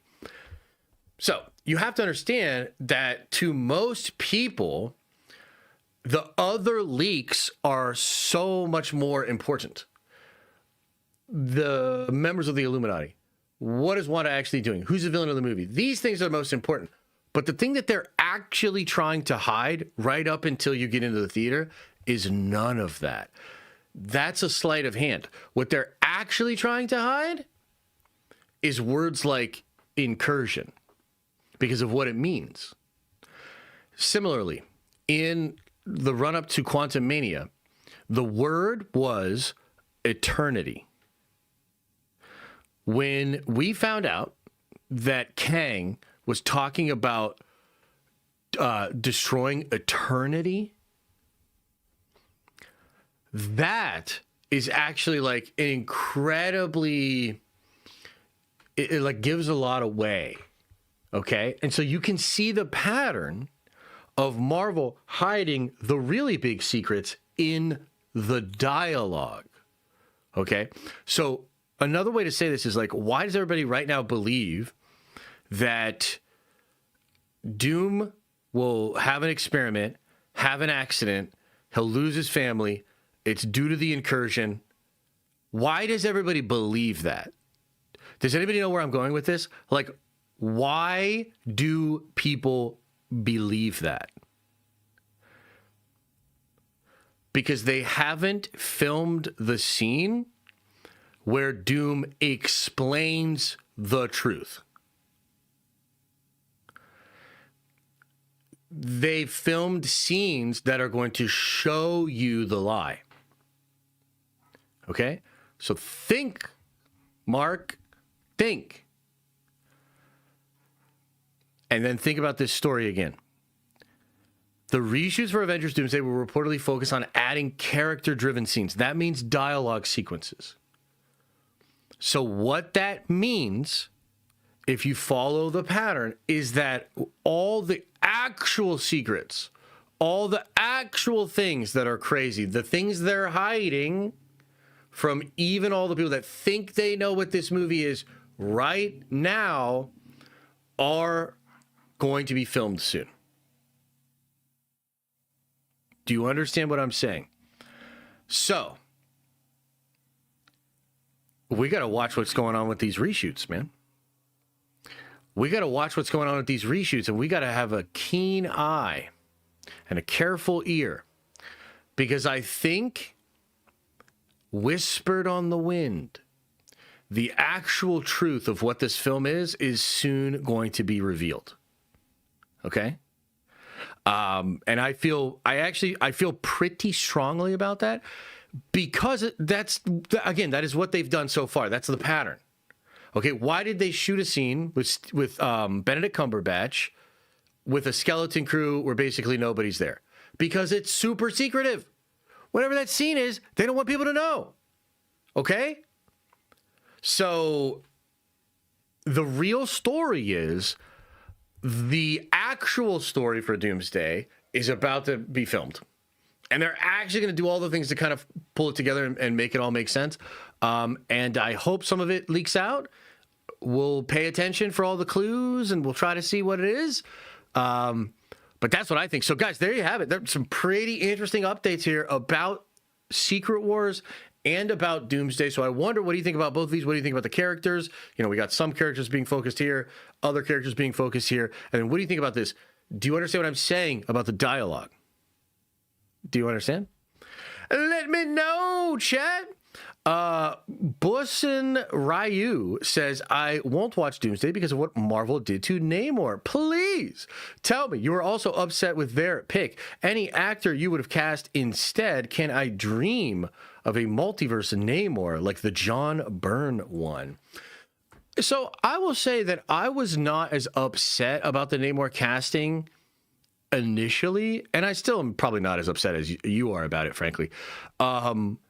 But I'm actually more upset about the depiction of Namor. I don't necessarily mind this idea that, like, oh, we want to connect him to, like, Proto-American Native folks. Because, like, dude, the Native American shit is, like, it's, like, really, really interesting. And I'm talking about, like, all of Americas, not just North America, right? But all of that is, like, I'm fascinated by those stories, those peoples, those bloodlines. That I'm fascinated by those groups. So I didn't hate it. What I hated was, like, how this bitch-ass motherfucker actually acts. That's not Namor. Like, holy shit, is that not Namor? Like, Namor's an asshole, first of all. Incredibly big asshole. He's also savage, brutal, strong. Like, dude, I'm more mad that Namor gets bitched out. He cuts off one of his... Like, dude, it's just the fuck Wakanda for. Okay, you're gonna get me all fired up, but, like, I really don't like what they were cooking in Wakanda Forever. But I'm also a person that's like, hey, Russo's, please fix this. And it's like, just from what you've seen of Namor in the trailer, he looks better, more comic book accurate. So I hope that answers your question. Tolkien wrote on fairy stories, talking about the secondary truth, very similar to your meta nerd interest. Highly recommend. Yeah, Tolkien, like many other writers, was interested in why there were somewhat similarities between stories. What was the intention behind the stories of old and the fairy tales specifically? And yes, we will do that lecture soon. And I'm working on it. You know, I was actually doing some research on it even yesterday, and we'll pull it all together. I think Campbell thinks of it as more of a map. Carl Jung thinks of it as more of a mirror. And then there are others that think of it as an actual historical past that we've been made to forget or something, right? So yeah, no, yeah, I think that I guess one thing I'll say on that is like, when you look at what happened with George Lucas specifically, George writes an early draft of Star Wars and then he reads The Hero of a Thousand Faces. So George, and that must have been such a surreal experience. It's like George is writing a fairy tale. He's literally thinking, what lessons do I want to teach young people? And how do I put this into here? Oh, fairy tales do this. And then, oh, there's this book that kind of speaks to this. And then George reads Campbell's work and recognizes his characters and his story as archetypical mythic ideas. So as he's reading Campbell, he's like, oh shit, I'm doing the thing that all these other writers did. We all came to the same conclusion that these things are an important map for a human being as they grow, right? And in that sense, there is the myth of Lord of the Rings is sacred. So, yeah, interesting thoughts, for sure. What else y'all saying, man? What else y'all saying about this shit? The fact that he said Imperious Rex and then got his ass beat by Shuri was terrible. True. Facts. Namor versus T'Challa would have been crazy. Yeah, we really did get robbed of that. That would have been an absolutely incredible rivalry. John Solo says, also, Daredevil was trending #1 last night, and this is from my other super chat. I don't care if you read it. Oh, thanks, buddy. I appreciate it. I'm sorry I missed. I didn't mean to. And also, that's great. I hope the show is really, really successful and people really like it. I mean, there's nothing bad about that to me. It's just that, like, I feel very comfortable knowing that at least the first half of this season, not really gonna blow my hair back. You know what I mean? So yeah. Definitely. I love my planet Earth, but fuck. Oh, yeah, he is a bit of a conqueror. Yeah. Did the Wakandans say Wakanda forever in the comics? Wait, are you talking about how he's a conqueror from Atlantis? Yeah, I mean, look, it's just how do you look at it? I mean, you know what I mean? Like, really, truly, brother, it is how you look at it. I mean, is this world a prison or is this world a labyrinth? I think you decide. I think you decide that. The fact, yeah, we already read that one. Casting is fine, writing is a bad part. Yeah, I tend to agree with that. Nah, scoopers are doing too much because they shouldn't have to do all of this for a film, bro. Yeah, they are doing a little bit too much, 100%. If Doom loves anyone, it's Valeria Richards. I agree with that. Brayden, appreciate you, man. 27 months. Says, Josh, I hope your family is doing great. Thankful to be a member for 27 months. Outside of superhero content, what movie are you most excited for in 2026? Appreciate you, man. Everybody's good over here. Liam was a little sick yesterday, actually. It's kind of a quiet, slow day at the house. He threw up a couple of times. Man, every time this boy goes out, and there's a big group of people, he tends to come back sick. But I think that's probably just how it works. He's building up his immune system. But other than that, we're good. What movie am I looking forward to the most? I mean, Odyssey and Dune 3 are pretty high up there. I'm actually really excited for like Street Fighter, Mortal Kombat as well. Yeah, I'd probably have to say like those four, maybe outside chance that I see He-Man in the theaters. I mean, it seems kind of fun to me. So yeah, those would probably be my picks.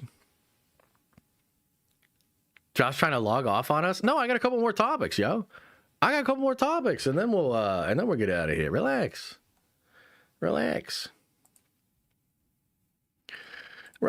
there. Odyssey, you say you're a big fan of Homer. I am not a big fan of Homer, but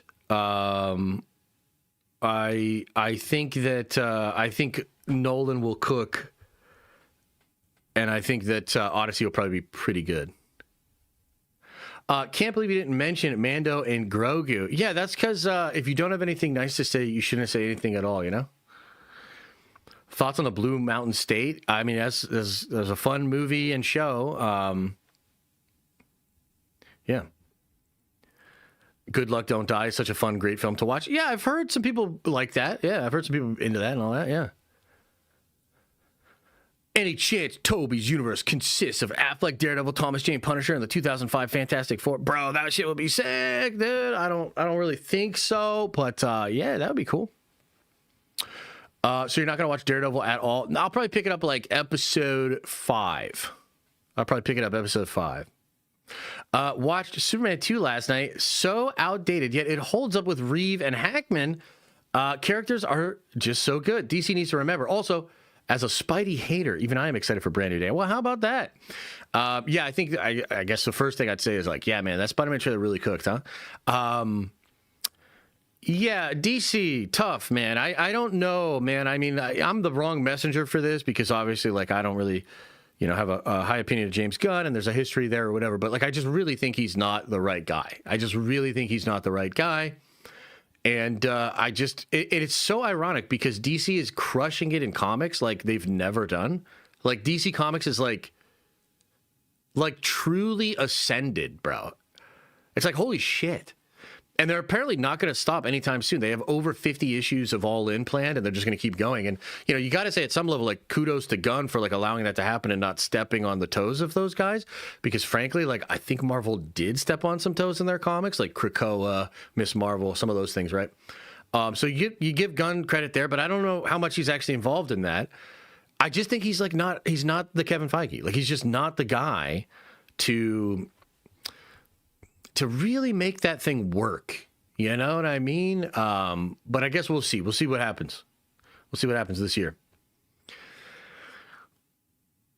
I think you'll hate DD episode 1. Heather was taking a dark turn. Oh, yeah, no, I'm not going to watch it probably, so. Nothing to worry about there, chat. Nothing to worry about. Okay, let's do one more topic today. Okay, let's do one more. This one's gonna get weird, bro. Oh, I tell you. Boy, I tell you. Marvel's getting weird with it. Shit, I tell you. Shit.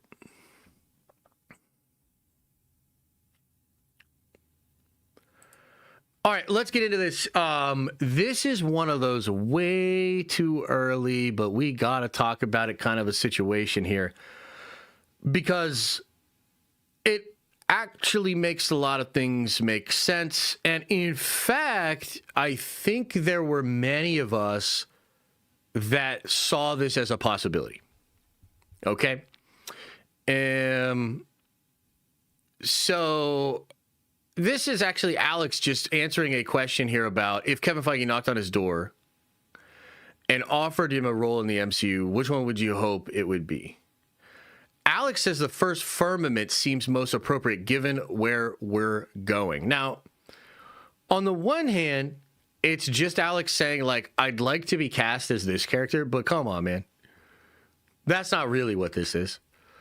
This is Alex signposting that the first firmament seems to be where the story is going. And my God, again, something we suspected, something many of us speculated about, to hear that it is probably actually happening, even in this way from Alex, is absolutely mind-blowing. Now, this will require some explanation because I bet a lot of you are like, who the fuck that? The first what? Firma who? Don't worry. We'll explain it all, but it's a big deal. It has to do with Celestials. And something else that Alex said, which I think it's fair. I don't think he'd mind if we just go to his page here and get a little more context. Somebody says, first format too powerful to introduce. They will only give him 3 appearances. Alex says, not if they need a reason to paint the Celestials in a good light. Whoa. Wah, wah, wee, wah. Okay, now, do you see how this could all be tied together with a lot of the rumors and things that we've heard about what Marvel is doing and even what the original story was for Secret Wars? Anybody? Anybody?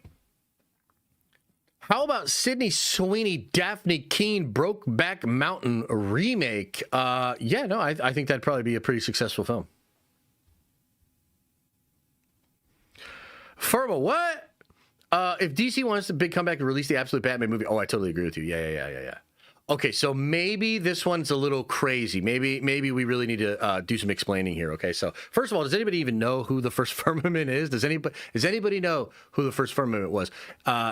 Let's start by saying that when the trademarks for the Kang Dynasty and Secret Wars were initially revealed, there was a trademark also got for Eternity Wars. Eternity Wars was the end of a series written in the Ultimate. I know it's the Ultimates. I want to say it was the Ultimates universe. Maybe it was 616. It is a freaking. I always blank on this guy's name, dude. Al Ewing. It's the Al Ewing version of the Marvel cosmology. This was a story that involved a being known as the Maker, who is an evil version of Reed Richards from the Ultimates universe. And the Maker helps a being known as the First Firmament to essentially chain eternity together and destroy what was known as the Bleed, which is the space between universes. Okay? So the first Firmament, what is it? The first Firmament is from the very first universe, the Prime Universe. Okay? And what it is basically like, if you understand what Null is, so Null is described as this ancient dark force that just sits in the dark, doesn't like creation, doesn't like the Celestials, doesn't like the light. And eventually there's a battle there as the light comes in and then the darkness and them. And remember, Null literally decapitates a Celestial. Then he starts building the Klingon, or not the Klingon, the Clintar, and the symbiotes and all that sort of stuff. Okay, so that happens, I think, between the 6th and 7th iteration of the cosmos. The first Firmament is like a more primordial version of even that. Essentially, the all-black Necrosword, and I think maybe all the dark powers. Yeah, 6, 7. Yeah, bro. Yeah, man. So I believe the first Firmament, if I understand the cosmology correctly, is the first version of that. He is the first eternal darkness. And he also really didn't like the multiverse. So it was bad enough that there was one universe where these light beings, the Celestials, were creating all this light, and the first Firmament was like, I am not about this shit. But then there's the multiverse, and not just a multiverse, but then there's other versions of the cosmos. So Marvel goes through 6, 7 versions of the cosmos. None of them a true reboot, but like a new version of the cosmos. Okay. And again, Null, I think, comes in one of the transitional periods there. And Firmament is like the very first one. So what the Firmament wants to do is basically chain eternity, destroy the multiverse, turn it into a singular universe, and then spread darkness throughout it. Okay? Does that make sense? And, there's a whole bunch of crazy shit that happens in this story, including Lifebringer Galactus. So Galactus normally exists as a force of nature that is maybe trying to keep things in balance. It's like this constant hunger, this need to destroy and consume. But that's obviously just one side of the cosmic coin. The other side of the cosmic coin is creation, or what the Celestials do. So there's a version of Galactus And I forget exactly how they do this. Like, they either I forget how they did this, but they basically turn Galactus into Lifebringer Galactus. He becomes like orange and yellow, filled with like the Omni-Force or the light side energy, or however you want to say it. It's a hell of a mind-bending, insane story. Really, really crazy cosmology, like really, really wild shit. Okay. But now let's talk about all the rumors we've heard in Marvel for the MCU and what they're planning after this. Now, even before Doom was brought into Doomsday, they, as we saw with the Eternity War trademark, it seemed as though they had some intention to use the Celestials and perhaps the First Firmament as an even bigger villain than He Who Remains, than the Beyonder, than Doctor Doom. Okay? So when we look at what's probably going to happen next, and we think about the rumors that they're doing an AVX or a AXE thing with Judgment Day and the Mad Celestials, and remember, Orisham has already said, I'm going to come back and, judge Earth, right? You know, there's a lot of precedence for this happening, and I think the X-Men will play into this as well, as there is a celestial connection to the X-Men.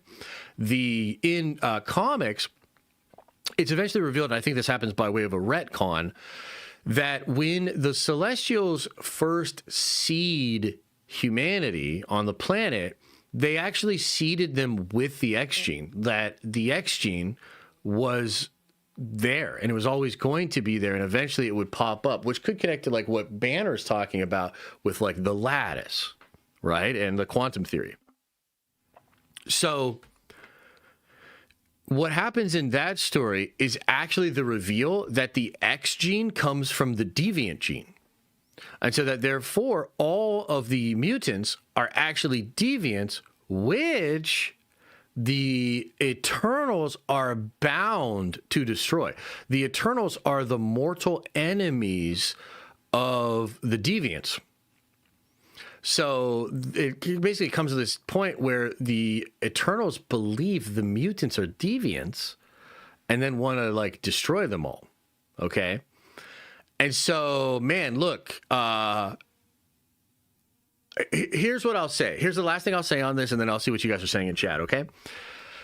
In the same way that when we went into Infinity War and Endgame, things with the time heist, things with the stone, things with, you know, the idea of choice. There were a lot of threads left hanging that will now be pulled together in the Multiversal Saga and in Doomsday and in Secret Wars.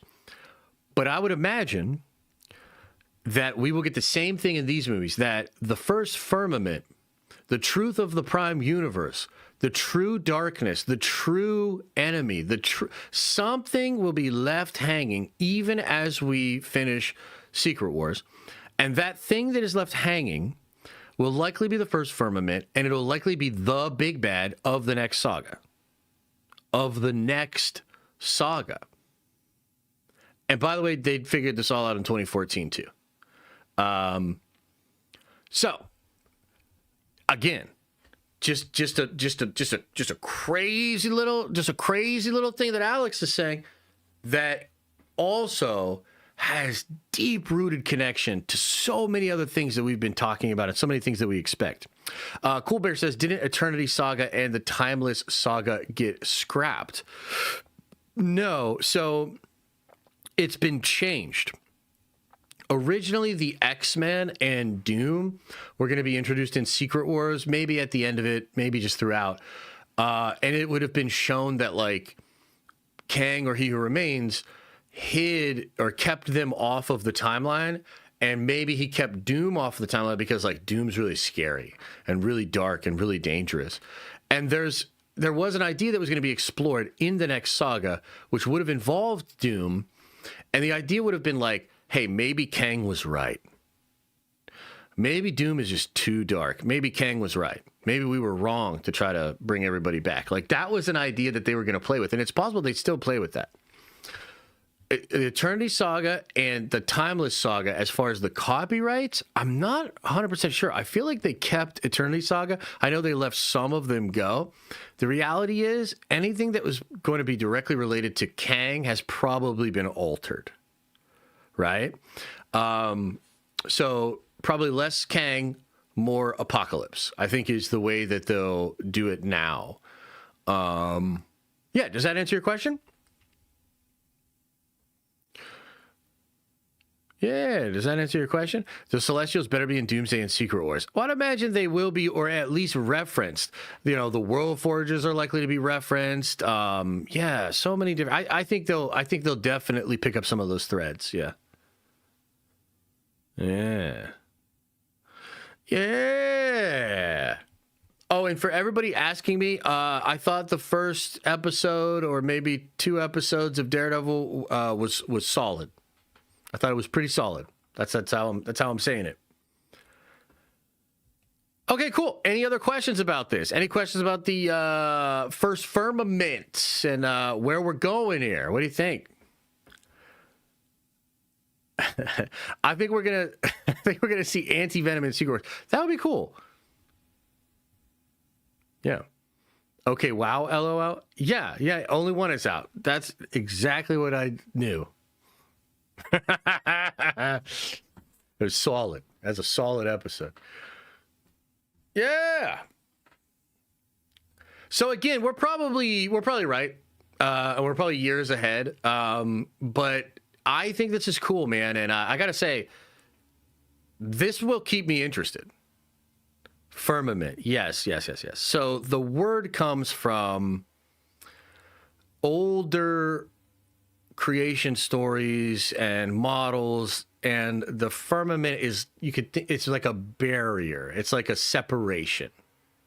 You could think of it like that. What was solid? Born Again? That's one way to put it. Yes, that's the only way that I'm going to put it. You know what I'm saying? Firmament is from the Bible. It is from many creation myths, including those in the Bible, yes. It separates the water. Yes, it's there's an idea of barrier and separation, yes. Mm-hmm. Heather ate of the apple? Oh, no! I just want a story that makes sense. It's fun as hell. High testosterone. It hits you in the feels. Will Doomsday bring us back to that? I feel very strongly that it will, sir. I feel very strongly that it will, yes. Some say the brain is the barrier to the mind. Oh, shit, dog. Some say you must reach out with all limbs, like the octopus that plays the drums. Alex says, Josh, your content is dope. It gets me through my workouts. Do you think the MCU will basically do an X-Men Phase 1 when the reset happens, like Solo, Cyclops, Jean Storm movie before they get a full X-Men movie? I think we'll probably skip ahead a little bit. I think the team will be established. Yeah. But we'll see. I mean, and I appreciate it, man. I'm glad you're getting some out of this content. I like doing it. I mean, I like getting up here and yapping. You know what I mean? I like talking to you guys about these things and all that. So I'll keep doing it. You guys keep showing up, and we're gonna be just fine. Mr. Memories says, a little off topic, but I've been thinking that in the branch Cap lived in, he would have saved Bucky, preventing Tony from becoming Tony. Thoughts? There could be something to that, and perhaps in the initial timeline, something like that could have gone on. But yeah, it's interesting. It's interesting. The Exodus says, with a 5-spot, really appreciate it. She says, imagine how pissed the Celestials would be to see their multiverse getting tampered with to the level we're seeing right now and coming up soon. Fire. Yeah, they'd be very fucking mad. Almost like some mad Celestials. I don't think the solo projects are doing well. I'd F with a Nomad limited series, though. Yes, I would as well. Yeah. When do you think we can expect a trailer for Doomsday? Some people think CCXP next month. I think that's a safe bet. I would imagine we get at least something there, yeah. I think most people don't know what to expect from a new Avengers movie. After the originals, trailer is going to hype it up so much. Dude, I agree. I absolutely agree. Heather will be one of Doom's masked followers. Don't do this to me, Kevin. Look, I know we've had a lot of fun over the years, you and I. But, son, just don't. What's good, Nerd Gang? Dropping in right quick at work. Hell yeah, man. Hope work goes well for you. We had a good stream today. Lots of topics, lots of fun stuff that we went into. We talked about so much cool stuff today. So much cool shit was talked about.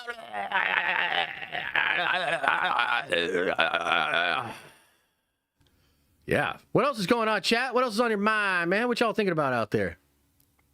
You guys okay out there? Sometimes I worry about you. You know?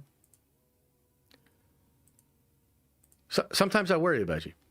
The Real Dark Boyd says, Jean Grey theory. What if Sadie isn't Jean? Hear me out. What if, because there was no Charles in her life, Jean is gone and Sadie is only playing the Phoenix? Oh, I kind of like that. Yeah, maybe there's something to that. That could be a really cool thing to explore for sure.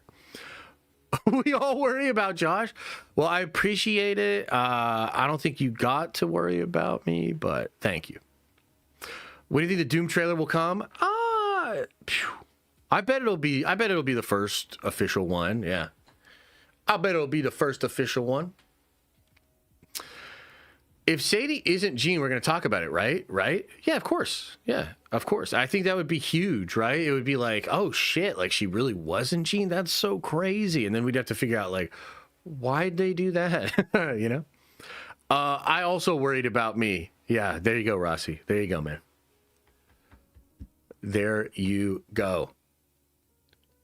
I honestly don't know how they're going to fit all that fan favorites into Secret Wars, literally hundreds.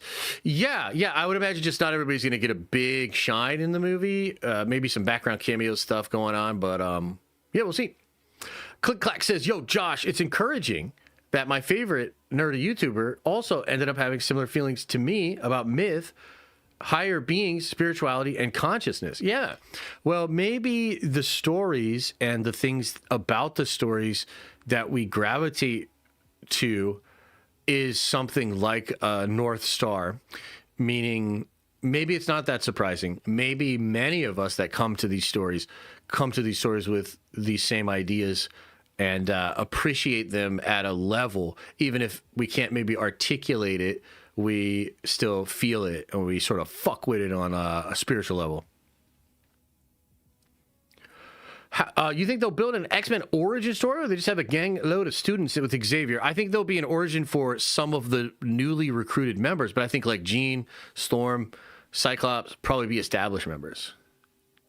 Does that make sense? And who knows? I mean, that's total speculation, man. I really do not know. I did not, Bubba. I did not, but I might have watched other videos that deal with what he was talking about. I don't know what it was. 100%. I'm so excited for the lectures. Yeah, we'll see. I'm not really gonna. I mean, I've got the one figured out, and the next time that like news is super slow and we're like, oh yeah, let's stream, I'll probably do it. Oh, by the way, I would like to watch Hulk this Saturday. I'd like to do another members only deep dive stream where we deep dive on the Incredible Hulk with Ed Norton. What do you guys think? Should we do that again this Saturday? Would that be fun?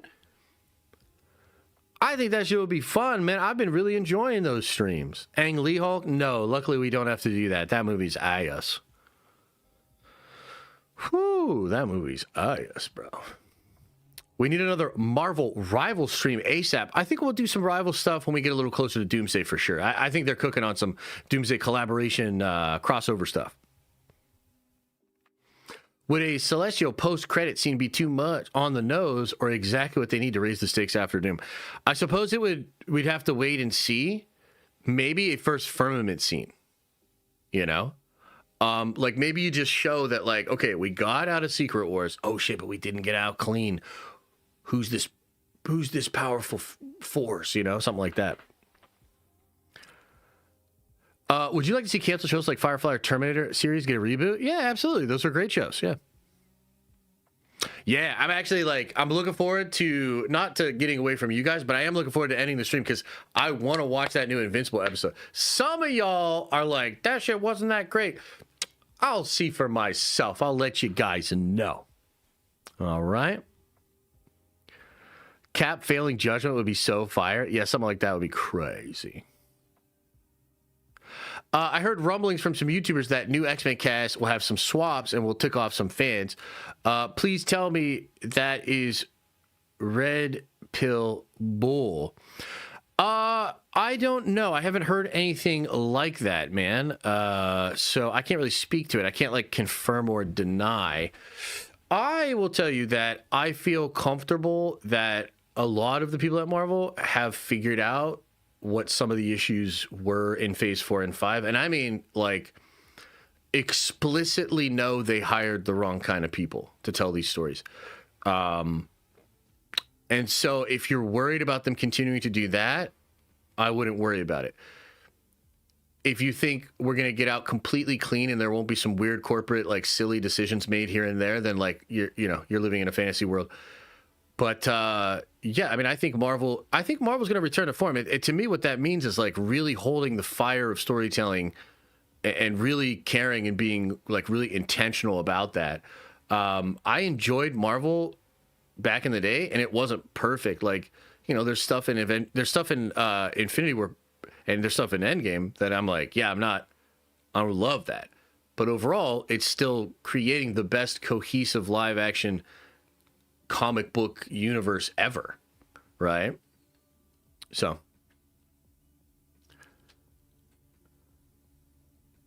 yeah, Wolverine is tall though. Oh man, no comment. Okay, everybody, I'm gonna get on out of here, man. Oh, I really appreciate you guys. Thank you so much for the love. Thank you so much for the support. I don't know if we're gonna stream tomorrow, and if we do, there's a good chance it's just gonna be a Warhammer stream. I'm gonna be honest. Warhammer tonight, man, 8 p.m. it starts. I'll be in the Discord. I'll be talking Warhammer. I'll be so excited for that later tonight. Big Warhammer stream. So who knows? Fuck it. Maybe we'll flip on the stream tomorrow and do straight 11th edition Warhammer stream. Wouldn't that be awesome? So yeah, I'm going to get on out of here. I really appreciate you guys. Thank you all for being here. As I always say, oh wait, wrong one. God damn it. As I always say, I hope you are having an